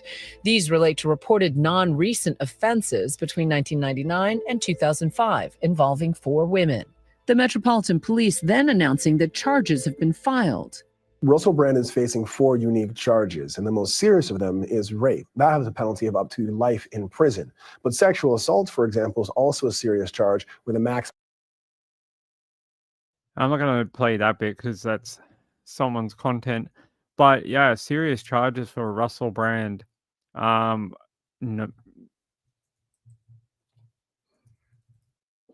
These are what I would consider historic charges because they date back 3 decades. Yeah, Russell Brand charged with R-word and SA, actor and comedian charged with, those things. They say he'll appear in court in London on 2nd of May, according to Metro Police, which began investigating him in September 2023 after a range of allegations. The force said the allegations related to 4 separate women as it appealed for anyone affected by the case to come forward. It is alleged that Brand R-worded a woman in 1999 in the Bournemouth area, indecently assaulted a woman in 2001 in the Westminster area of London, orally R-worded and essayed a woman in 2004 in Westminster, and essayed a woman in Westminster between 2004 and 2005.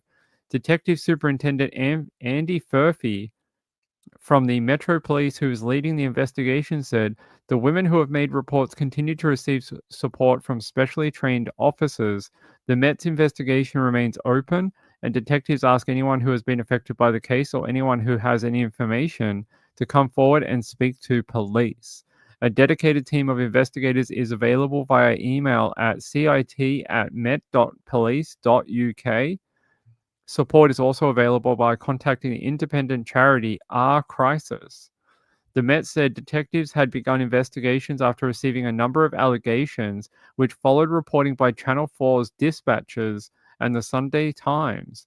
Brand had previously denied all allegations of R-word, assault, and emotional A-word that have been made against him, and in a video posted on Instagram released later on Friday, he said that he had never engaged in non-consensual activity and was grateful for the chance to defend himself in court.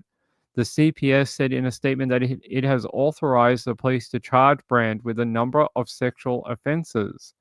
They said we carefully reviewed the evidence after a police investigation into allegations made following the broadcast of a Channel 4 documentary in September 2023.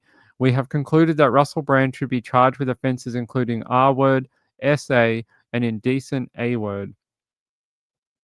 They say Narwhal added the CPS reminds everyone that criminal proceedings are active and the defendant has a right to a fair trial.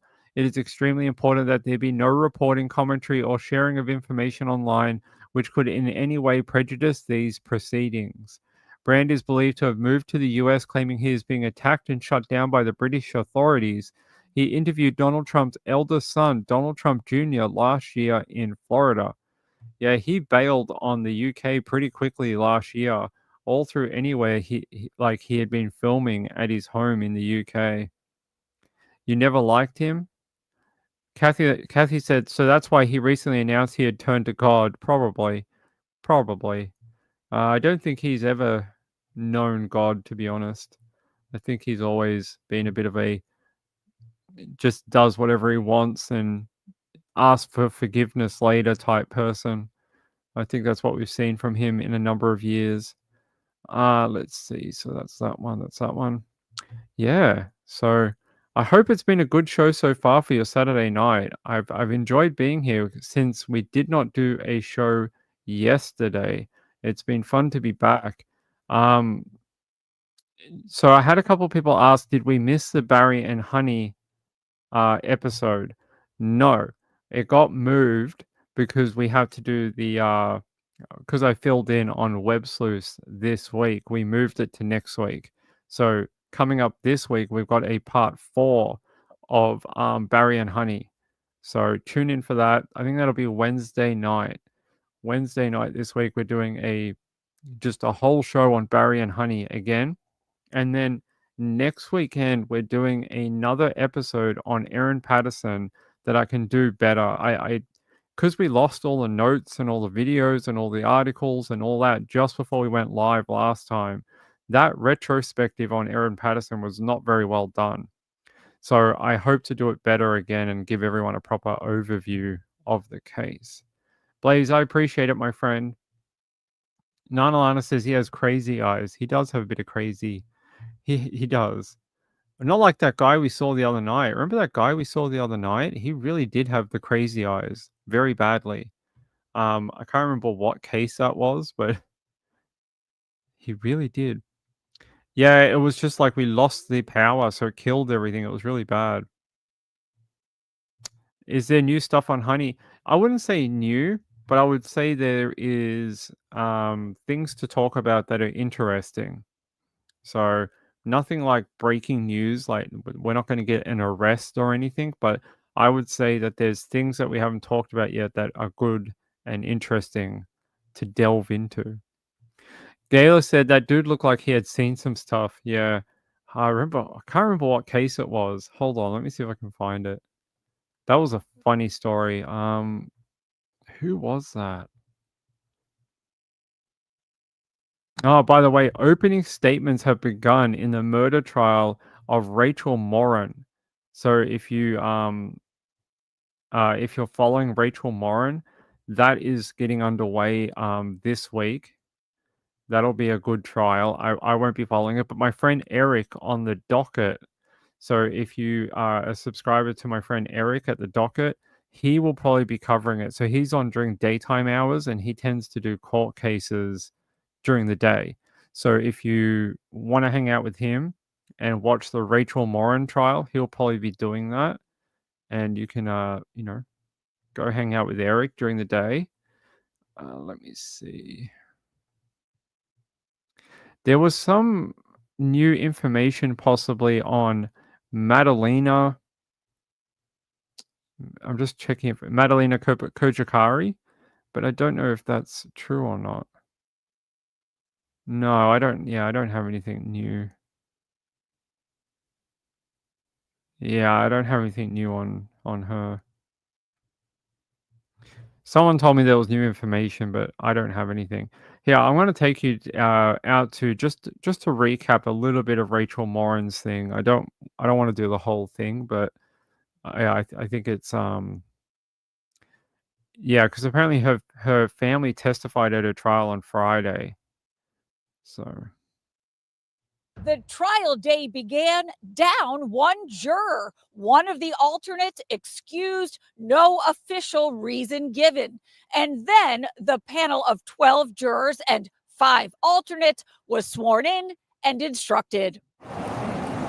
This was a tough day for the loved ones of Rachel Morin. Some were in the gallery, some were on the stand, including her now 19 and 14-year-old daughters. When she walked out of that courtroom and just breaking down crying, if you have a child and you can imagine how much it must just hurt her to miss her mother and have to get up there and talk about that last day, that was just really heartbreaking. This as the trial of the man charged with murdering Morin along the Mon Pa Trail on August 5th, 2023, got underway in earnest. During openings, State's Attorney Allison Healy was upfront about graphic photos and disturbing new details, including bloody rocks used to bash in the victim's head, blood splattered on the wall of the storm drain, where the state says Morin was left to die after being beaten and raped between 7:04 and 7:10 p.m. The timeline, Healy said, courtesy of heart rate and other data recovered from the victim's cell phone, Apple Watch, and a single AirPod. The defense told the jury the state will not meet its burden of proof or provide a motive, said the state charged the wrong guy, and then floated the theory of a jealous suitor. So that's a new one, that there's some other sort of scorn lover, somebody else that was upset with her, and therefore that could provide some sort of wit or some sort of other defendant. The jury also heard testimony today from Richard Tobin, Morin's boyfriend, and heard his 8-minute 911 call to police after he said he found her locked car in a parking lot at the trailhead and knew something was really wrong. The jury also heard testimony from the officer who responded to that 911 call and from the community search volunteer who noticed a bloody rock, followed a blood trail through overgrown thorn bushes, and found Rachel Morin's body in. Yeah, I don't think they have the wrong guy. I think they've got exactly the right man. And, you see how brazen he is on that CCTV from California, where he broke into a woman's home and essayed her young daughter. And I don't think I could put it past him attacking a woman, out for a jog. This guy was obviously a sexually motivated attacker. It's disgusting to say that it was anything else. Blaze says, but how did the killer's DNA happen to be on her if a scorned lover killed her? Exactly. Makes no sense. Nalana says she has a rough voice, a reporter. A little bit. Just got back from did you go to the markets for your business, my friend? I won't say what it is, but did you have a good time? Did you sell any of your things? I won't say what they are, but did you sell any? I hope you did, my friend. Gayla said he had done the same back home. Yeah, he had killed someone. Right. You're racist. I'm not racist. You might be, but I'm not. By the way, yeah, so if you're interested in music, Ultra Music Festival came to an end last weekend, which was a really great time. Ultra kicks off the USA festival season. So every year there's sort of the first big festival of the year. And then I think it's next weekend we have Coachella. So Coachella will kick off next weekend or the weekend after. I can't remember. But Coachella will kick off, and then we will have 2 weekends of fun watching Coachella. So if you like music, and they'll have a variety of different artists that you can watch. I think they've even got some country music. They've got some pop music. They've got some electronic. They've got some rock bands. I think Green Day is even playing at Coachella this year. So if you like rock music, they'll have Green Day out there. So yeah, lots of good music happening in the next few weeks. Robbie T said, "Yep, top day. Good work, my friend. Hope you had fun at the markets." We went to a market the last weekend. We went to a big one in the city, and we got some donuts and had a look around the market. Joni, you love Green Day? Well, I think they'll be at Coachella next weekend. You're a raver? Me too, my friend. I only really listen to like rap and electronic music, mostly electronic music. But I've been doing electronic house music and UK hardcore and stuff like that for 25 years. I never grew out of it. I keep changing my taste of artist and music and finding new people and falling in love with different genres, but been listening to it for my entire life. for some reason, it makes my brain calm down. As someone with ADHD, it's very hard to like shut off the thoughts in my head. But music does that. It seems to overrule it and sort of quietens it down. It's about the only thing it does that does it. Gayla says, I love Green Day, but also love dance and country. What about dance and country? We need some that needs to be the next big thing, dance and country. We need to bring back like Avicii when he did like the dance country crossover. We need some more dance and country again. I think it's a good genre merge. You know, you get to sing fun songs about people that own a truck and have a dog and lost their wife or whatever. Then you get to dance to it because it's got electronic beat. There you go. But yeah, no, that one was really good. If you do like electronic music, I don't know if a lot of people do. This set is great. This Everything Always, Dom Dollar and John Summit from Ultra. I was listening to it this morning and I was like, wow, it's so good. So good. These two together are pretty good.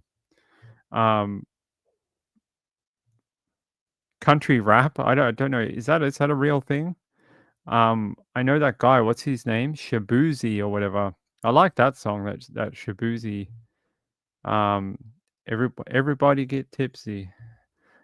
He's going to be at Coachella too. I heard. I'm pretty sure. Hold on. Pretty sure he's at Coachella next weekend. Let's have a look. So we've got Lady Gaga. She's going to be closing Friday night. Missy Elliott will also be there.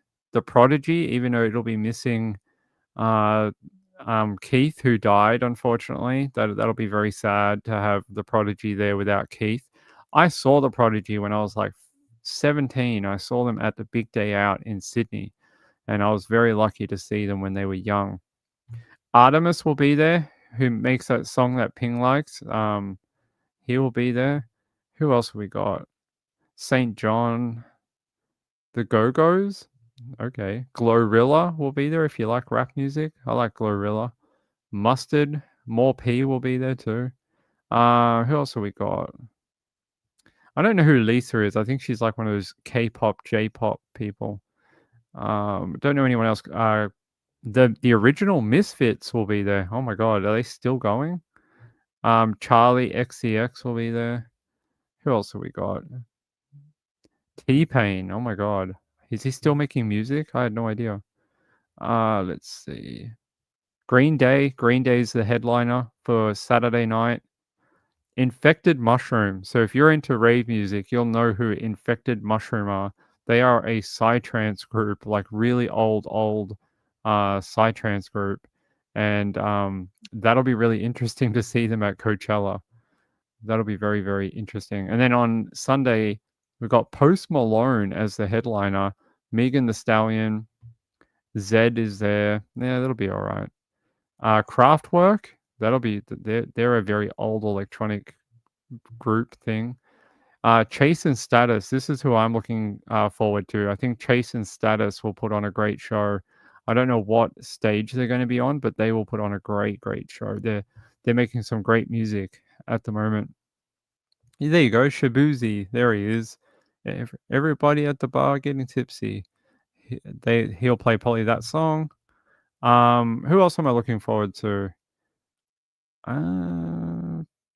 There was another. Boris Brecha will be there. He makes some pretty good minimal tech. If you like minimal tech, he will be there. Ben Boma is there. I don't know much of his music, unfortunately. Yeah, but you see a lot of different types of music. You got bands. You got electronic music. You got all sorts of people that I don't even know who they are. Like I can name half the people on this list, and the other half I'm like, I don't know who they are.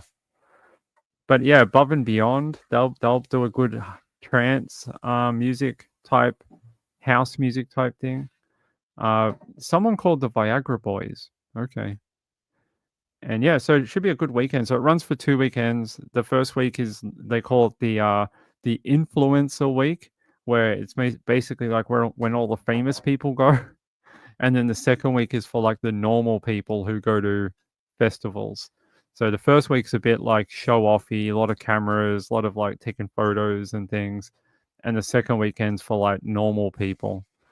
Yeah, I don't know. You tell me what you think about the headliners this year: Lady Gaga, Green Day, and Post Malone. I liked it when they had Blink 182. That was a hell of a set. When Blink was there, they had a great time. So, you went to raves in your youth? Deborah says Infected Mushroom. Are they playing at the trial coming up? No, they're playing at Coachella. What is house music? That sounds like a sample someone might play during a song. What is house music? Dun, dun, dun, dun. House music's a type of electronic music. It's came from Chicago, I think, if I'm remembering correctly. But yeah, you can look it up. Look up what is house music. Joe Neal says Shabuzi is vile. I don't know. I like that song, that everybody at the bar getting tipsy. It's a fun song to sing, especially if you've been drinking. You had a couple of drinks. It's a fun song to yell out while you're in a bar. I think that's what it'll always be known for. You just play it at a bar and people just yell it out. I think that'll be a lot of fun. So yeah, no, a lot of fun things if you want to get away from true crime for like, relax and unwind a little bit. Can't talk about dead people all the time. Actually, hold on. What is this? Man found shot to death in East LA. Authorities are investigating after a man was found shot to death in East LA. On April 4, the LA County Sheriff's deputies responded to the shooting on the 4000 block of East Cesar Chavez Avenue around 10:07 p.m. Arriving deputies found the victim only identified as an adult male with gunshot wounds. He was transported to the hospital where he was pronounced dead. No suspect was located at the scene, and the circumstances surrounding the fatal shooting remain under investigation. The victim's identity was not released. They're saying anyone with information on the incident is asked to call the LASD Homicide Bureau at 323-890-5500. So you won't tell us who the victim is. You say you didn't have a suspect at the scene, but you want people to call you and tell you what they know, but you can't tell us anything about it. You can't tell us who died. You can't tell us like who you might think might be involved. It's a lot of information to tell people. Detroit and Chicago. Frankie Knuckles. I can't say I know a lot about him, but I watched a documentary.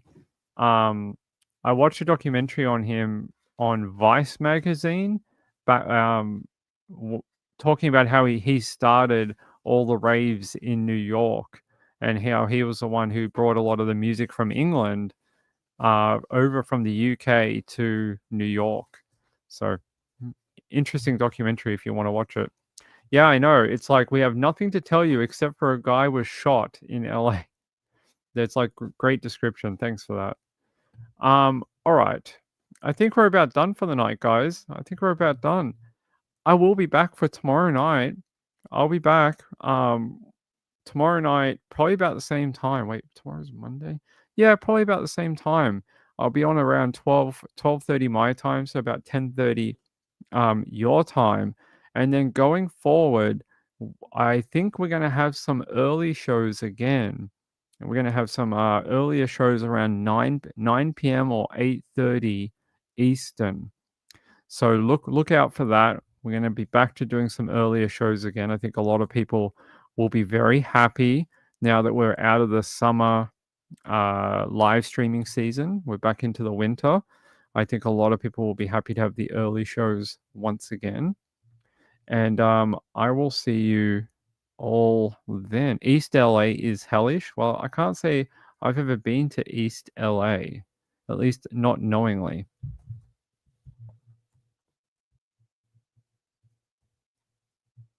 All right, let me check one thing.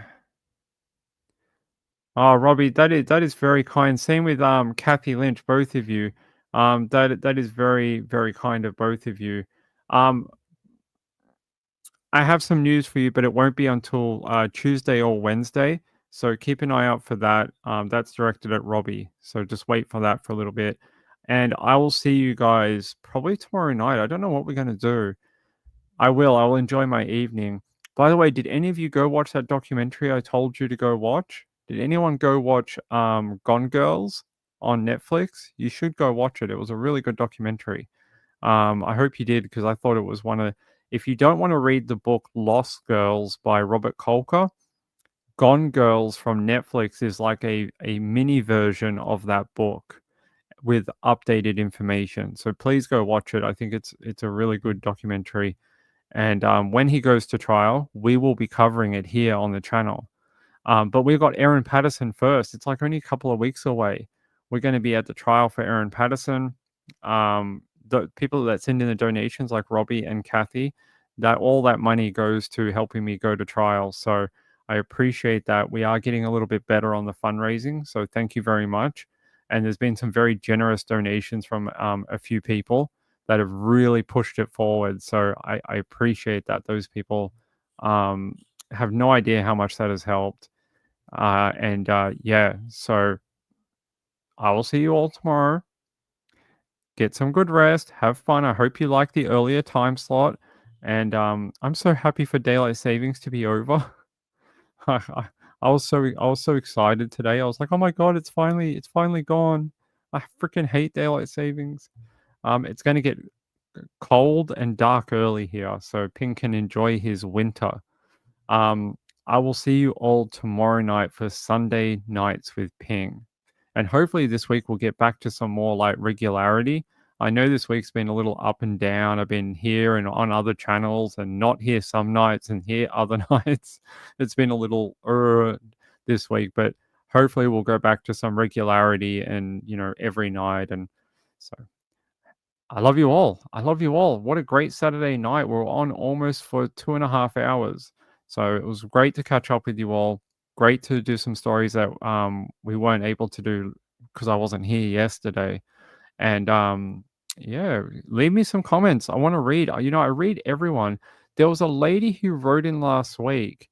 This is how you know I read all the comments. There was a lady who wrote in last week and said, when I have to break on the show and go somewhere, can I play some music? And she said that would be a good idea. Well, we actually have banners. If I can find them again, we actually had some banners that we used to put up. I think I have to re-upload them. But we had banners that we used to put up. And it used to... What's this one? No, that's one of our old... What's this one? No, that's a different one. We had these banners that used to say, like, Gone with the Cats or something. And one would say, like, oh, the courier's here. But yeah, we could do something like that. I get it. So the lady was saying, when I break the show like that and have to leave for a couple of minutes, she's like, she thought there was something wrong with her computer. And she's like, oh my God. And she's refreshing and playing with the sound. So I will try and be better with that. If there's big breaks where I'm not going to be back in like 20 seconds, I will try and do like more music or something like that. We do have music here.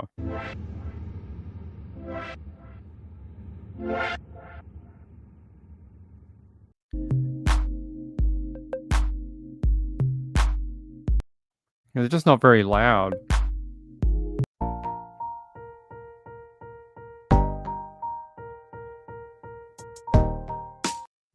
But maybe we can do something like that so that the stream is still running okay, that I've just gone on a break. I will do that for you. I will look into do something like that. Yeah, okay, I'll work on it. Maybe we can get back the old banners that we used to have that used to say, be right back and stuff like that. Play country rap. I don't know if we can do that. We're not allowed to play music. There's some nights I want to come hang out here and just play music and talk with you guys. Like, be like, oh, I love this song, watch this. But we can't. We're not allowed to. If we played any copyrighted music, they would just copyright strike us in a second. I really hate that about YouTube, because I think sometimes it's fun just to hang out and listen to, play music and get recommendations from the chat and things like that. Like the chat could be like, that's my favorite song and can you play this? And like that would be a fun Friday night just to hang out and do that type of thing with everyone. But YouTube makes it impossible when you're in the YouTube partner program to do anything like that. They would just smack you down so quick. So it's a shame, but I drop little recommendations where I can on music that I like. So all right, I love you all, and thank you for the donations. It's really kind. It's very sweet of all of you, and yeah, tomorrow night I'll be back tomorrow night with all of you. You guys have a great Sunday out there, and if you're in Australia, good luck with your Monday-itis tomorrow. And yeah, I'll see you for not the late show. I'll see you for Sunday Nights with Ping tomorrow. Peace out. Bye. Bye. See you later. We gotta go. Gotta get to the chopper. Bye.